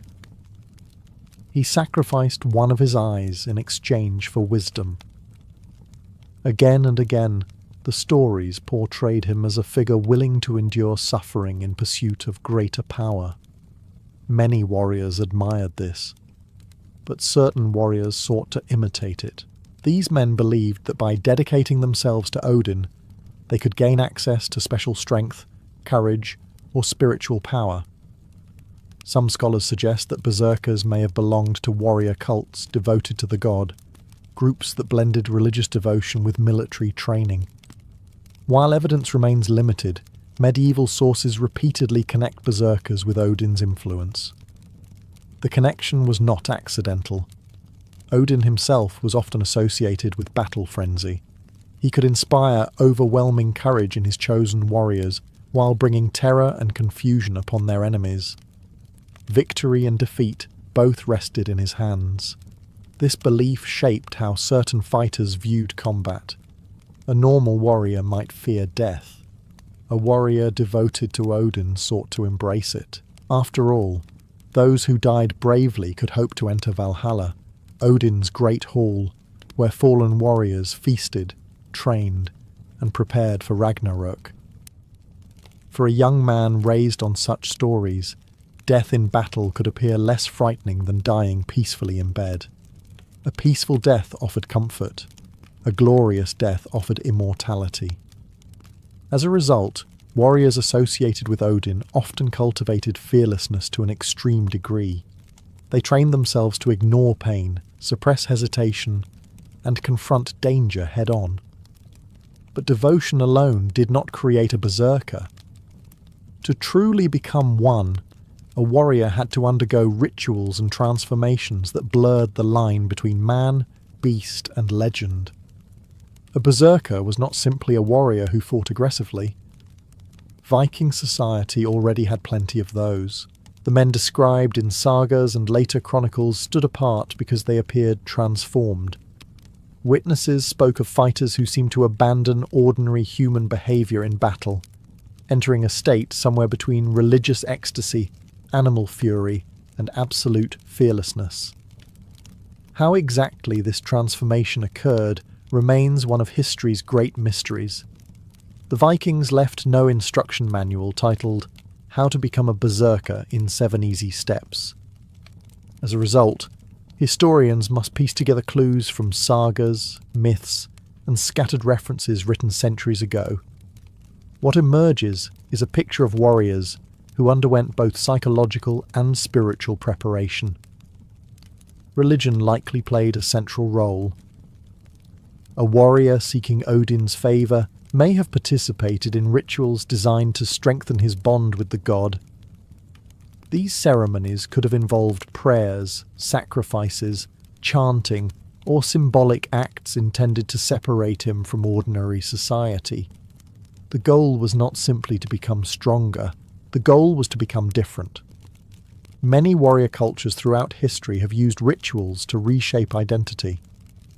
Before entering battle, fighters often perform ceremonies that reinforce courage and suppress fear. The ritual itself creates a mental shift.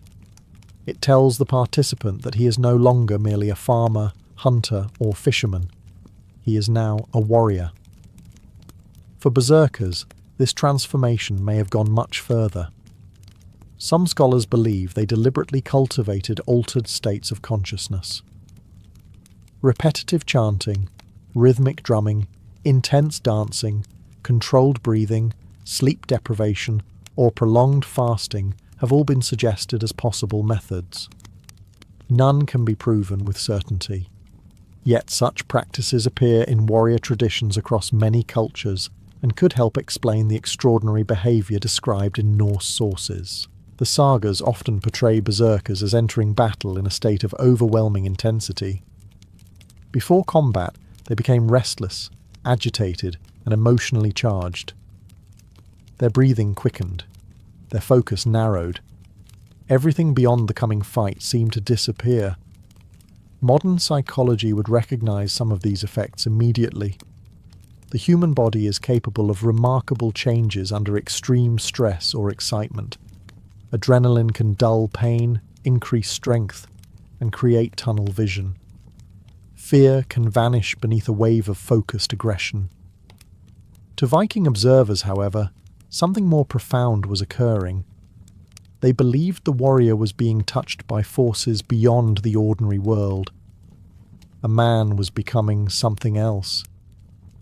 And nowhere was this transformation more visible than in the animals with which berserkers chose to identify: the mighty bear and the feared wolf, creatures whose spirits they hoped to carry into battle.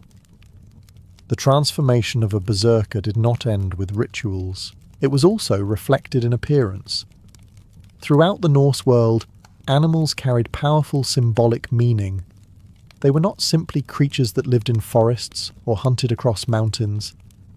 They represented qualities that humans admired, feared, and sometimes hoped to possess themselves. For berserkers, two animals stood above all others: the bear and the wolf. The very word berserker may come from a term meaning bear shirt, referring to warriors who wore bear skins into battle. Other elite fighters, known as Ulfhednar, were associated with wolves and reportedly wore wolf pelts instead. To modern eyes, this might seem like unusual fashion. To the Vikings, it carried profound significance. The bear was one of the most powerful animals known in Scandinavia. Large, intelligent, and immensely strong, it commanded respect wherever it roamed. A cornered bear could be terrifyingly dangerous. It fought with relentless determination and seemed almost impossible to intimidate. These were exactly the qualities a warrior wanted to project. The wolf represented something different. Where bears symbolized raw strength, wolves embodied cunning, endurance, and coordinated aggression. Wolves hunted in packs, pursued prey over long distances, and struck with deadly efficiency when opportunities appeared. Both animals occupied an important place within Norse mythology. Odin himself maintained strong associations with wolves. His companions Geri and Freki accompanied him throughout the myths. Wolves also appeared repeatedly in stories involving fate, battle, and destruction. By wearing animal skins, berserkers may have been doing more than displaying trophies. They may have been symbolically adopting the characteristics of these creatures. In many ancient cultures, warriors believed that animal spirits could lend strength, courage, or protection. The boundary between human and beast was often viewed differently than it is today. Through ritual, costume, and belief, a warrior could attempt to take on the qualities of a powerful predator. The skin became more than clothing. It became part of an identity. Imagine facing such a warrior on the battlefield. A man draped in the hide of a bear, shouting battle cries, showing little concern for danger, and advancing with apparent fearlessness. Whether or not supernatural forces were involved almost became irrelevant. The psychological effect alone would have been significant. Fear can be a weapon. And berserkers understood that as well as anyone. By the time they entered combat, they wanted enemies to see not a man but a force of nature. Something wild, unpredictable, and dangerous. Because soon, these warriors would be expected to prove that reputation in service to kings and chieftains whose survival often depended on the courage of a select few elite fighters. By the time a berserker had earned his reputation, he was no longer simply another fighter standing in a shield wall. He had become part of an elite group. The most powerful kings and chieftains of Scandinavia surrounded themselves with professional warriors known as a herd, a personal retinue bound together by loyalty, reward, and mutual dependence. These men formed the military heart of a ruler's power. Among them, berserkers often occupied a special position, at least when they were not terrifying everyone nearby. Membership in a king's household brought significant advantages. A warrior could receive valuable gifts, weapons, fine clothing, silver, and even land. Successful service offered opportunities for wealth that ordinary farmers could rarely imagine. A king invested heavily in his best fighters. After all, when enemies appeared on the horizon, a generous gift seemed much cheaper than losing a battle. Life inside the herd revolved around discipline and readiness. Warriors trained together, travelled with their leader, attended feasts, and participated in expeditions. Some spent years accompanying their chieftain across Scandinavia and beyond. The bond between ruler and warrior was extremely important. A good king rewarded loyalty. A good warrior defended his king. If either failed in those duties, the relationship tended to end badly. Often, very badly. Berserkers brought unique value to these warrior bands. Their reputation alone could intimidate rivals. Stories of their battlefield exploits spread rapidly through Norse society. Enemies who heard that a king's force included berserkers might think twice before seeking confrontation, or at least think once. Yet their status came with enormous expectations. A berserker was expected to lead from the front. When battle began, nobody wanted to hear excuses about poor weather, sore muscles, or a sudden interest in peaceful negotiation. Elite warriors were expected to display extraordinary courage under pressure. Their reputation demanded it. Many sagas describe berserkers as bodyguards protecting rulers during dangerous situations. Others portray them as shock troops unleashed at critical moments of battle. Whether every story is historically accurate remains uncertain, but the image is consistent. These men were expected to go where the fighting was fiercest. The role carried prestige, but it also carried danger. Elite warriors often suffered the highest casualties because they faced the greatest risks.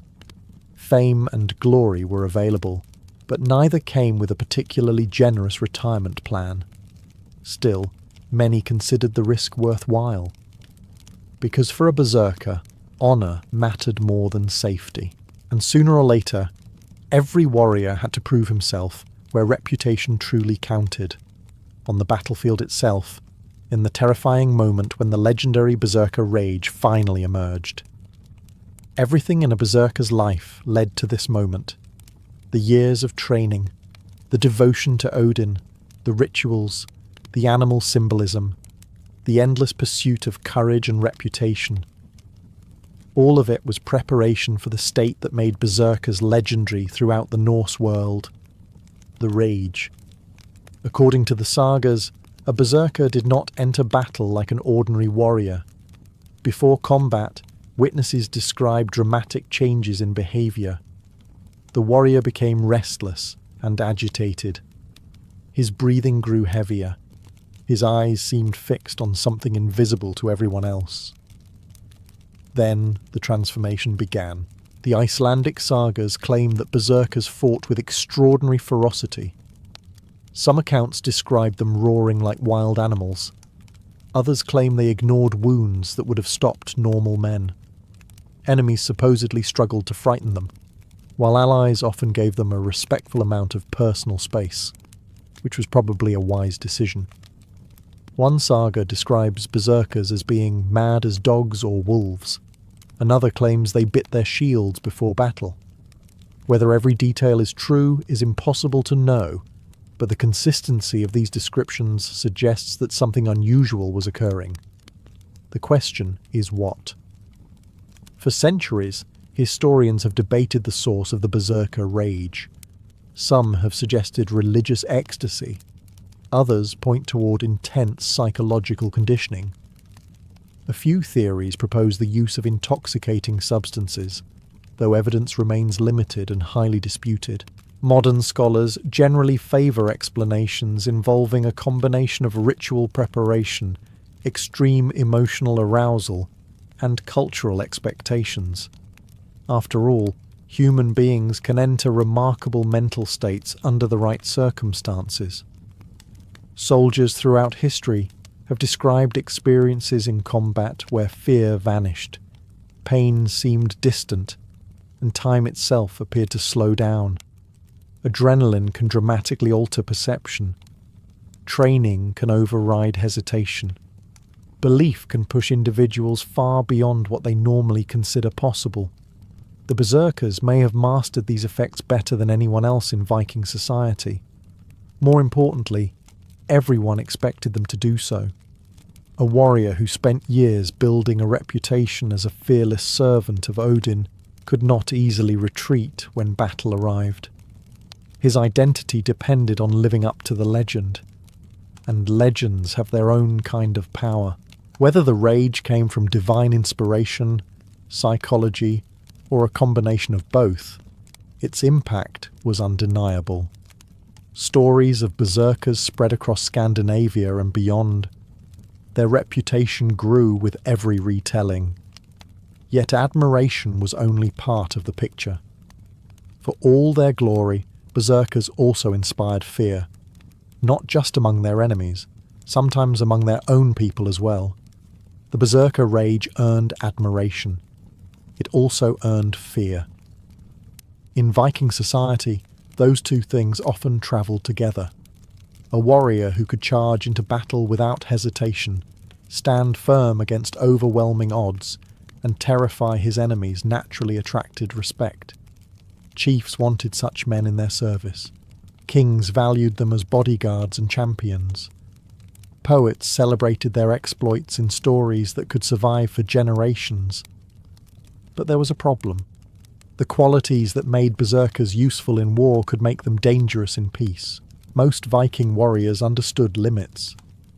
They fought when necessary and returned to ordinary life afterward.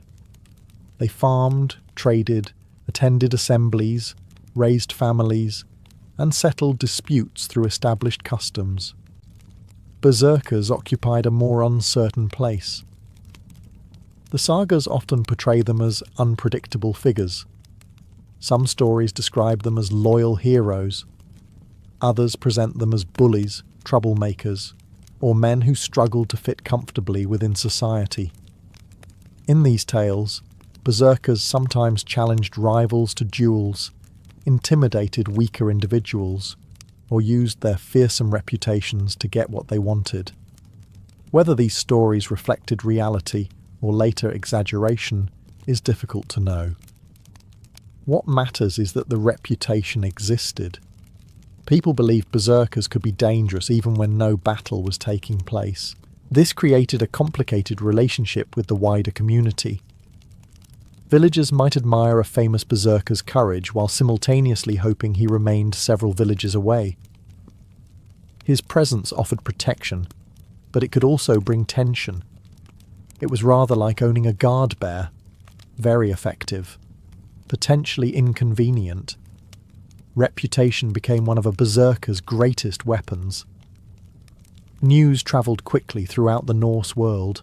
Merchants, sailors, warriors and travellers carried stories from settlement to settlement.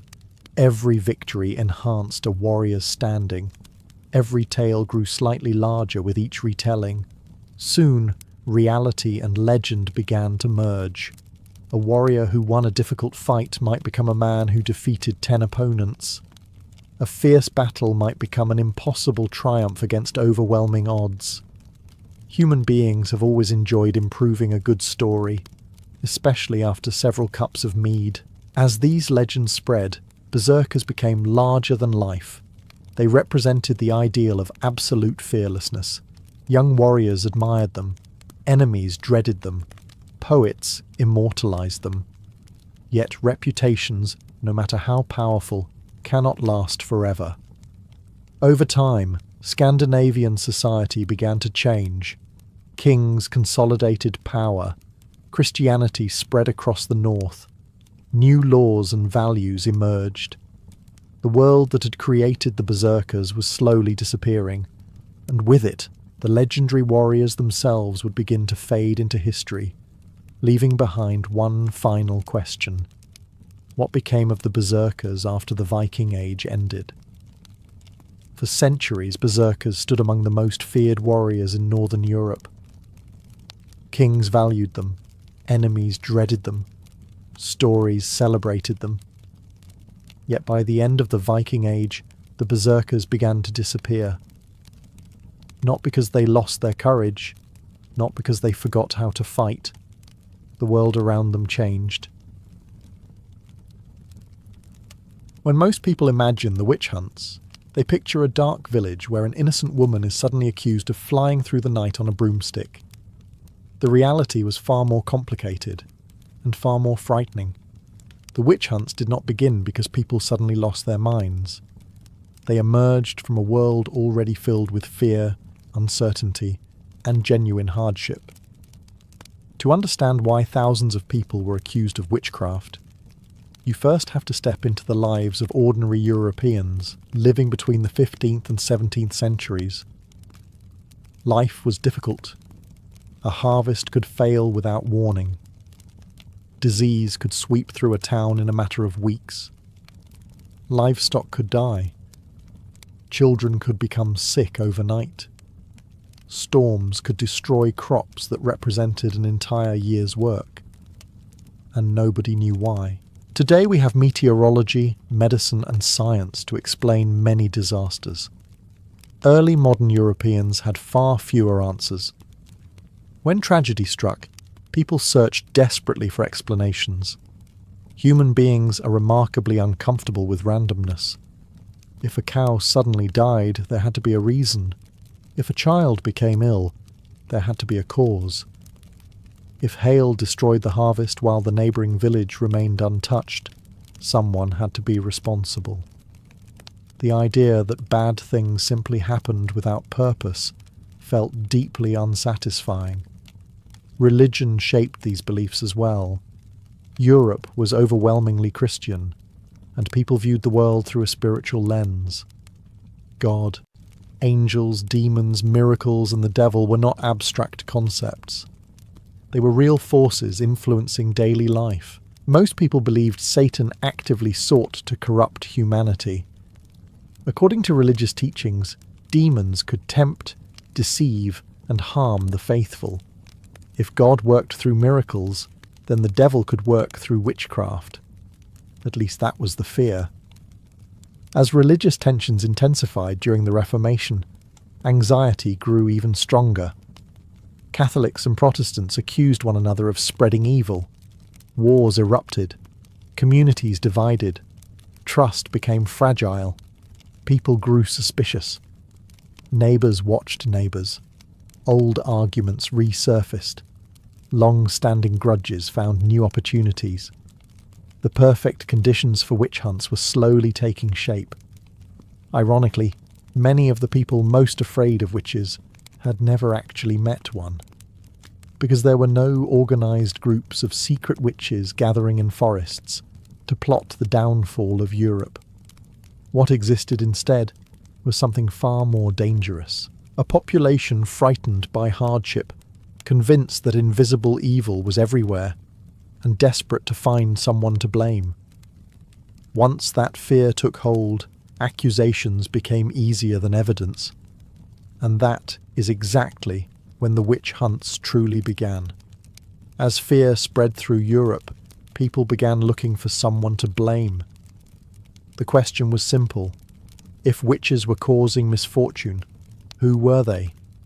The answer, unfortunately, depended less on evidence and more on suspicion. One of the biggest misconceptions about the witch hunts is that every victim was an old woman living alone in a cottage deep in the woods. While such individuals were certainly accused, the reality was much more complicated. The accused came from all walks of life. Most were women, but not all. Historians estimate that roughly 3/4 of those accused in Europe were female. That still leaves thousands of men who also found themselves standing before judges, trying to prove they had not entered into a pact with the devil. Witchcraft accusations followed patterns, but they were never completely predictable. Women were often targeted because of prevailing beliefs about gender. Religious authorities and scholars frequently portrayed women as spiritually weaker, more vulnerable to temptation, and therefore more likely to be corrupted by Satan. This idea sounds absurd today. At the time, many educated people considered it perfectly reasonable. Widows were especially vulnerable. Without husbands to defend them, they often occupied uncertain social positions within their communities. Many lived alone and relied on neighbours for support. Unfortunately, dependence could quickly become suspicion. If a widow asked for food and was refused, then later a family's cow died, some might wonder whether a curse had followed the disagreement. The human brain has always been exceptionally talented at connecting unrelated events. Healers and folk practitioners faced similar risks. Many communities relied on local women who prepared herbal remedies, assisted during childbirth, or treated common illnesses.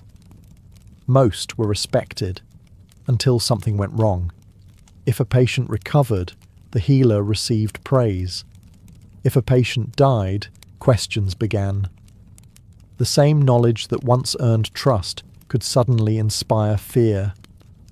Outsiders were also frequent targets.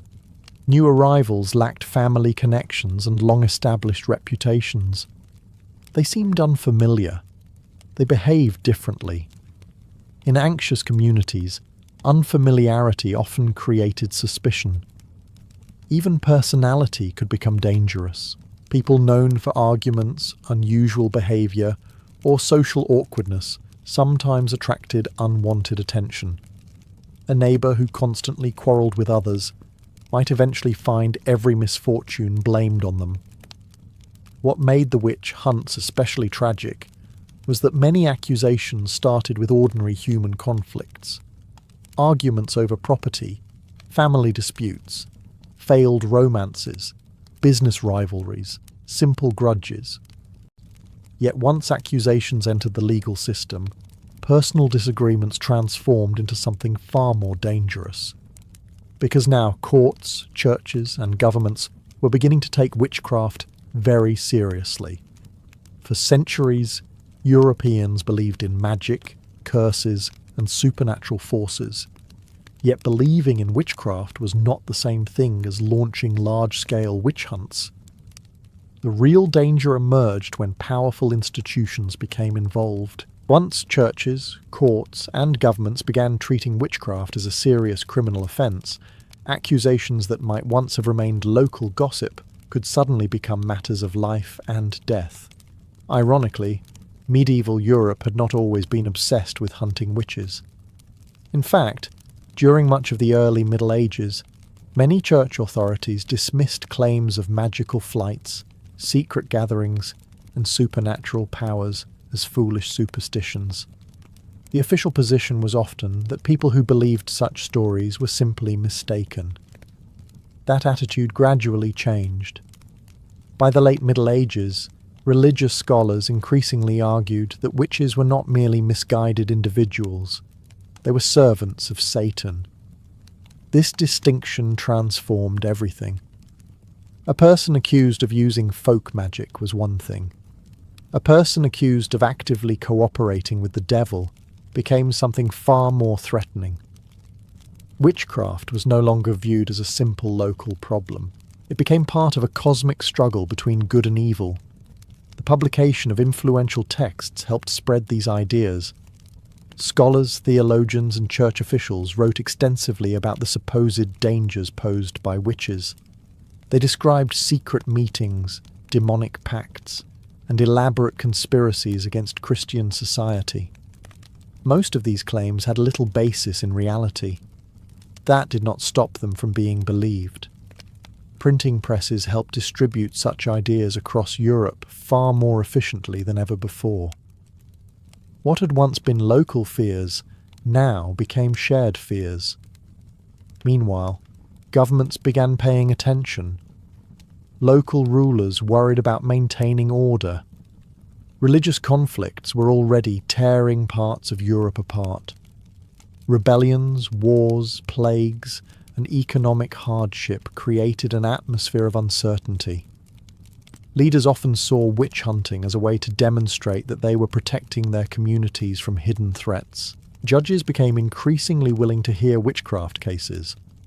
Laws were rewritten. Investigations expanded.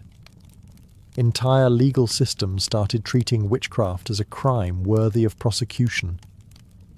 This created a dangerous cycle. The more authorities searched for witches, the more accusations appeared. The more accusations appeared, the more people believed witches must truly be everywhere. Fear reinforced fear. Each trial seemed to confirm the existence of the threat. Each confession appeared to validate previous accusations. Soon, witch hunting developed a momentum of its own. What had begun as scattered suspicions between neighbours was becoming something much larger.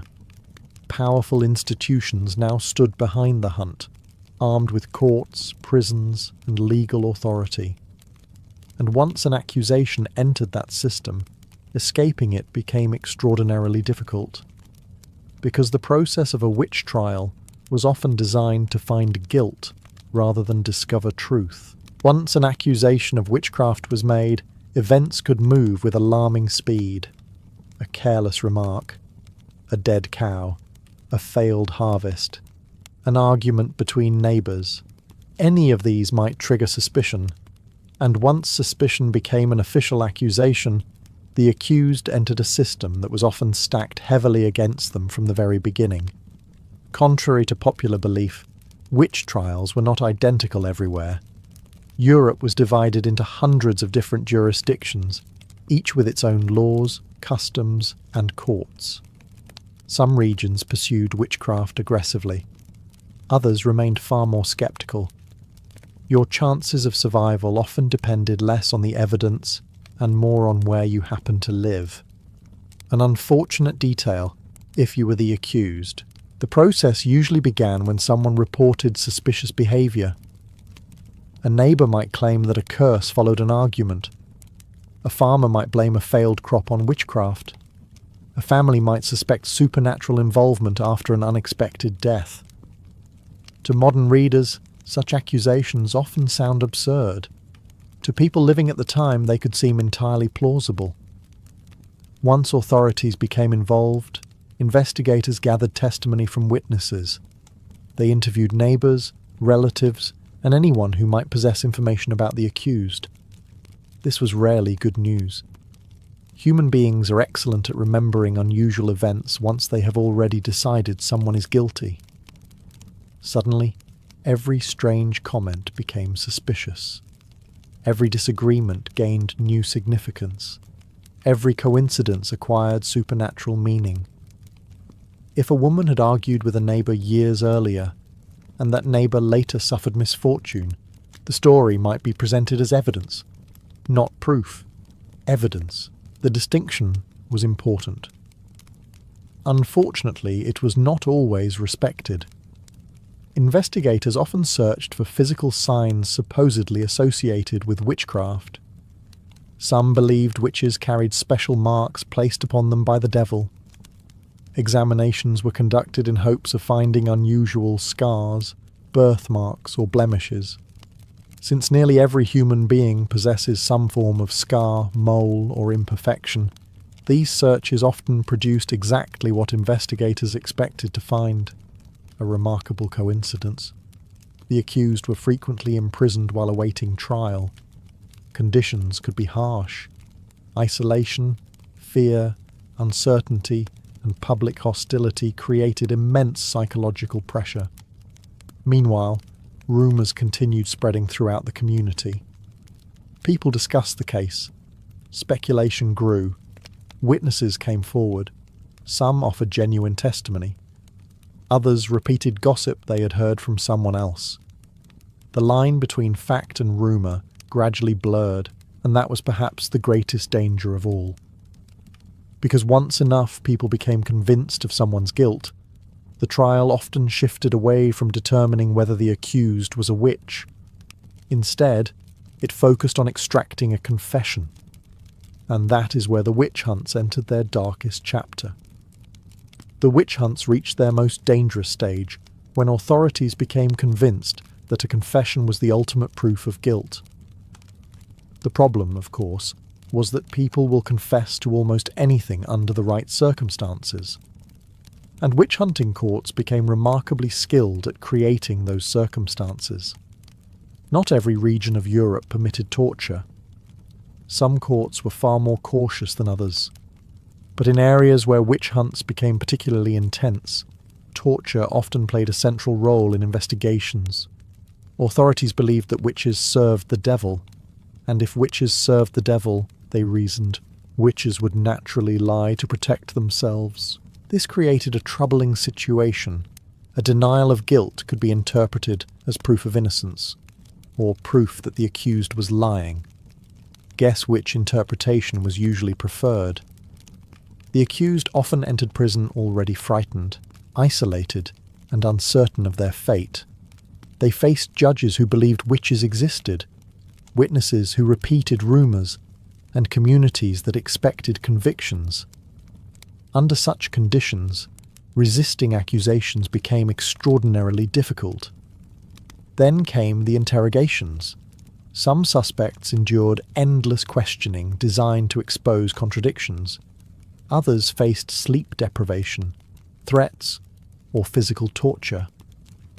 European legal systems generally required confessions to secure convictions, but the methods used to obtain those confessions often ensured that one eventually appeared.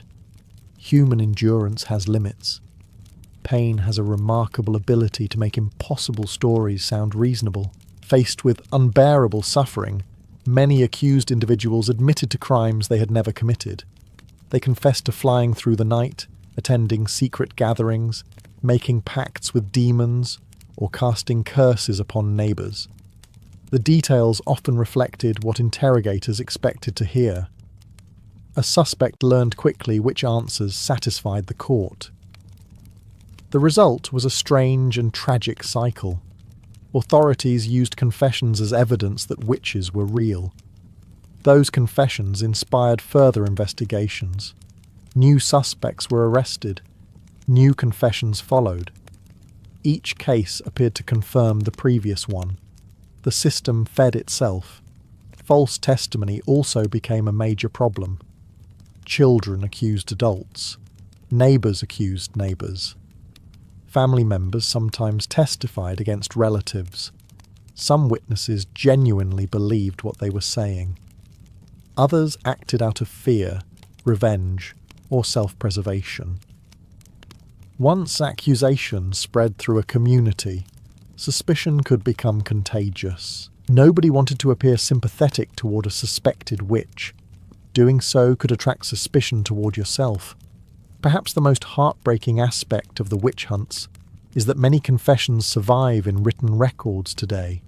Reading them, historians often see not evidence of witchcraft, but evidence of human desperation.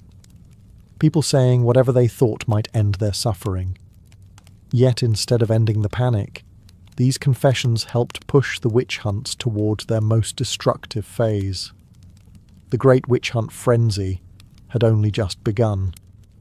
By the late 16th and early 17th centuries, the witch hunts had grown far beyond isolated accusations.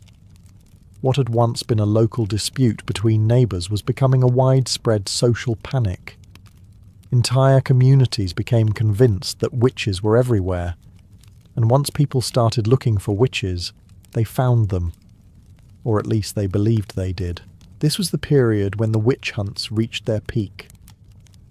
Across parts of Europe, especially within the fragmented states of the Holy Roman Empire, large-scale investigations began sweeping through towns and villages. Courts arrested dozens of suspects at a time. Some investigations expanded until hundreds of people fell under suspicion. The panic often followed a familiar pattern. Authorities arrested a suspected witch. Under interrogation, the accused confessed and named accomplices. Those accomplices were arrested. They, in turn, confessed and named others. Soon, the list of suspects grew faster than anyone could verify it. The process resembled a snowball rolling downhill. Every confession created new accusations. Every accusation generated new fear. Every fear encouraged further investigations. Communities became trapped inside a cycle that seemed impossible to stop. One of the most frightening aspects of these panics was how quickly social trust collapsed. Neighbours who had lived beside one another for decades suddenly became suspicious. Families worried about relatives. Friends questioned friends. The ordinary relationships that held communities together began to unravel. Imagine living in a village where any careless comment might be repeated before a magistrate, where a personal disagreement could become an accusation, where a rumour might destroy your reputation overnight. Many people learned that silence felt safer than honesty. The panic spared few social classes. Poor farmers were accused, wealthy landowners were accused, craftsmen, merchants, priests, and local officials all found themselves under suspicion in certain regions. Once fear gained momentum, social status offered no guaranteed protection. In some places, entire networks of imaginary witches emerged through forced confessions. Authorities became convinced they had uncovered vast conspiracies stretching across multiple towns and villages.